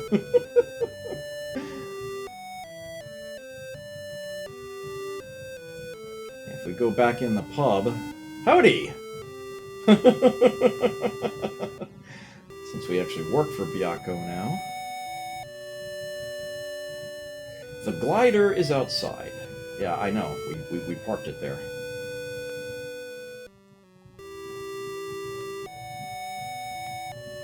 And this is an exit to the town. Over this way, we've got some people to talk to. Byakko is looking for guards. If you are interested, go to the pub. Yeah, I kind of did that already. Charles was the leader of the Resistance and left the secret of the Sphere with his daughters. The Sphere, you say? That's what we need to go higher up the tower. Members of the Resistance are still hiding out.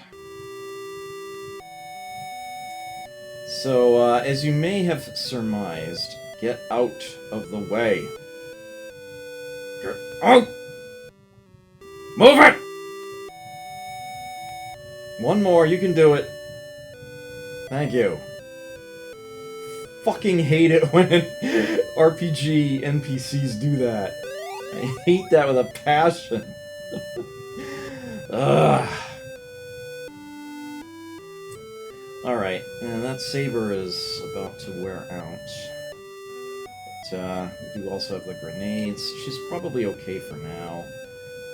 Yeah, P-knife, she's all set. We even have a spare spell if we run the wand down. There we go, that's what I'm trying to say. He's well... I'm not gonna have to buy him a new weapon for quite some time, I see. That's good.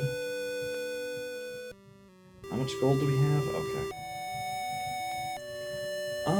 I can go a little further. Just a tiny bit, though. The Resistance base, and therefore the plot, is due north of here, and that's the largest portion of the continent. Note that this cannot travel through the trees. So that's your obstacle there. If you go, once again, to where the tower is, and head due north, they hid the hidden town the same way they hid the whirlpool. Oh, a siren. Okay. Yeah, P-knife is fine. Punch X. 95 damage he did with the axe. So we're getting there. Yeah, the humans are now sort of back on parity with the rest of the party. If a Tengu eats siren meat, it goes down one tier to a stone man. Let's not do that. Meow. There it is. This tiny little island. There we go. Disembark. Visit this inn. You don't have to come to this hidden town. It literally is a hidden town. Extra bits and pieces there. The white sphere is enshrined in a sacred palace in the clouds. This is a spellbook shop. Alright, take care, Grandma. You won't miss much, but you can check the VOD if you want. This will be relatively short. Yeah, the book that I mentioned earlier is here. Lots of other spells: Cure, Fire, Ice, Electricity, Fog, Sleep. Stone and Death will both try to instantly eliminate an enemy. Petrifaction or killing it outright. It's once again one of those deals where it doesn't have a very high percentage chance of working, but when it does, it one-shots the opponent. And then there's Flare, which is ridiculously expensive, but damage-wise is by far the most powerful spell in the game. And this is where it's hiding. It's not cheap, but you could come that... you could get yourself a copy of it if you wanted. And we have this guy here. If he stops moving. Charles had twin daughters. That's a standard House of Life there. Minor spoiler alert, Jean is one of them. We will know where the sphere is if the twin sisters are together. That's why Byakko is after her. Now we know that. Here's another weapon shop.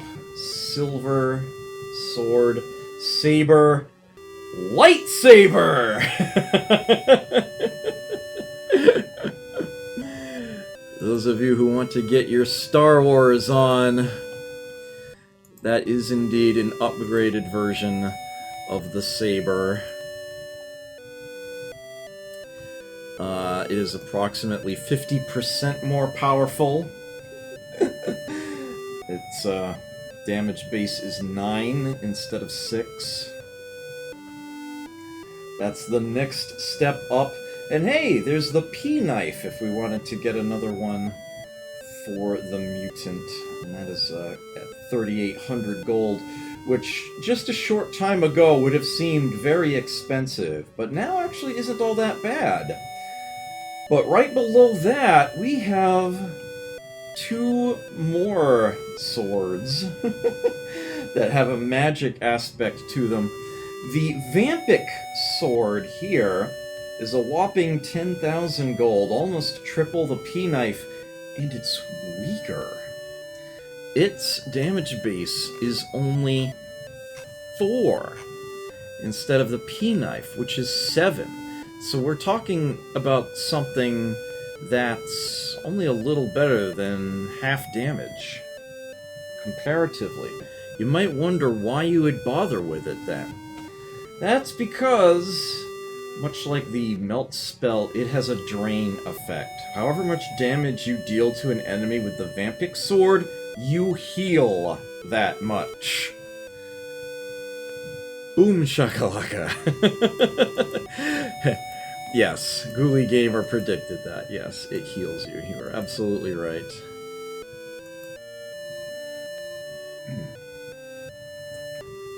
Snapdragon, you are a silly person and I'm not going to interview you.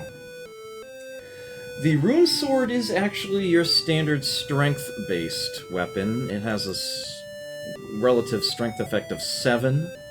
So, stronger than a katana, but not as good as the coral or ogre swords. Or of course, the silver. The advantage to the Rune Sword is that, on occasion, it can deflect enemy spells. So not only is it something you attack with, but it can also... I don't know precisely how it calculates this or how it figures it out, but there is a chance that it can also essentially parry an enemy spell, if that is what you most recently attacked with. So there is that. I am not a fan of the longbow. It's a lot more powerful than the standard bow from earlier on. It does roughly 120 damage to a single opponent, but, you know, prone to missing. Can't say I'm a fan of that. The bazooka, at least, is useful in that it can hit a whole group of enemies. Think of it as an upgraded version of the grenade. But, yeah, and it's a lot more expensive and only, like, slightly more powerful, I think. Oh, I stand corrected. Yeah, the grenade does around 100 damage, the bazooka around 150. So that's actually not that bad, although it costs 5 times as much. But there you have it. Flame Shield? Well, at least since it has an element associated with it, it might be useful. At least you know when you're going to be up against an opponent that's, that it's going to do its useful thing against. As you might imagine, when you use the Flame Shield, it gives the party fire resistance. The majority of the time, anyway. It's like a 60% chance of working, or something. Yeah, it's like... the shields are not designed well at all. They're so not worth using. So not worth using. And a very special gauntlet here. We have giant gauntlets. Now these actually, I believe, do more than your usual bit of kit. If I can find what I did with the armor page, here we go. Yes! Not only are the giant gauntlets better than even the silver ones that we had earlier, these give you a defense of 6 rather than 4. While equipped, they give you plus 10 strength. 10 extra strength. And once again, strength can go above 99. It won't show a higher number than that, but it can go higher. This is the only... Equipment like this is the only way that you can have a mutant with a stat over 99. If they have 99 strength and you give them this, it will effectively be 109 while it's equipped. Of course, if you take it off, that 10 strength goes away again. But yeah, that will definitely be something well worth getting, especially for Max, if nobody else. But that is definitely the next tier up, as it were. And those are actually the best gauntlets for quite some time. Not until very close to the end of the game will there be better gauntlets than the giant gauntlets. So, while we are here, I would definitely want to... We're not going to have the inventory spot to give it to Xyla, but we should definitely have one for Max, and ideally one for San as well, and then we will be able to be all set in that department for a while. And that was the last item on the list? Yeah. So as you can see, some very expensive but very effective items. But we'll be gaining money at a very good rate while we're in this area of the game. So we can really take good advantage of that. And we can exit out on this side and be like, oh, what about our airship? It's back by the other entrance. Funny that they did it that way. Alright, I need to call it soon. No, not that continent. Here we go. There's the tower. Here's the port town. Oh, looks like we got one more battle. Let's hack through this real quick, like. Puncha, puncha.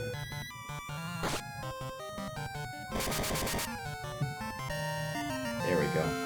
Meat of P-Worm. We're still Tengu. This is an upgrade. We get to be a tier 11 creature now. Toby changed to a giant. And yeah, that was a single opponent in a single battle, and we just got 600 gold. That's enough for 2 stat boosting potions. So yeah, as you can see, we're going to start growing a lot faster now. It's just a matter of getting up to this tier, as it were, this point in the game, and we can start. Yeah, we can much more readily fly up the. We can get ahead of the curve, I guess is the phrase I'm looking for. Yeah, they don't bottleneck muscle and agility in the same way that they do the HP maxima.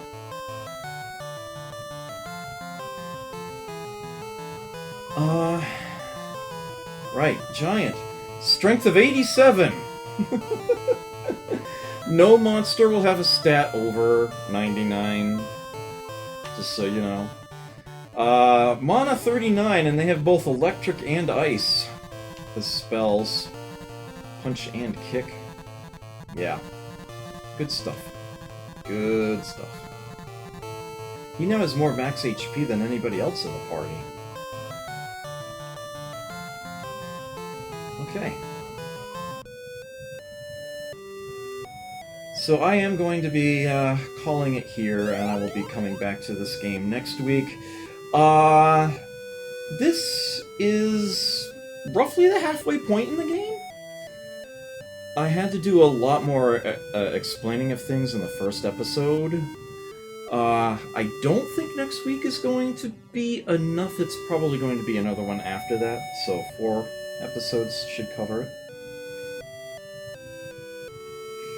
I will, of course, be on streaming again tomorrow. I'm not entirely certain what I do, but I have a plan. For those of you who like comfy strategy games. Should be something good and fun to watch.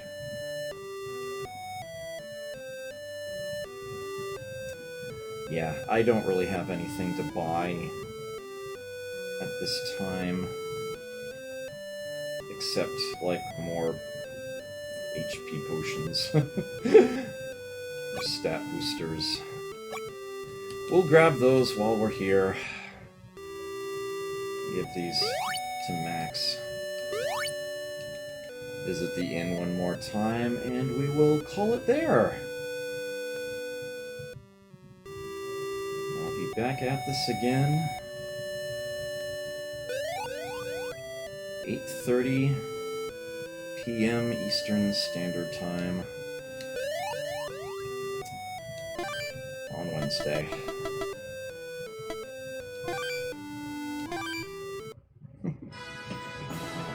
Till then, take care. Never forget to play. Catch you then.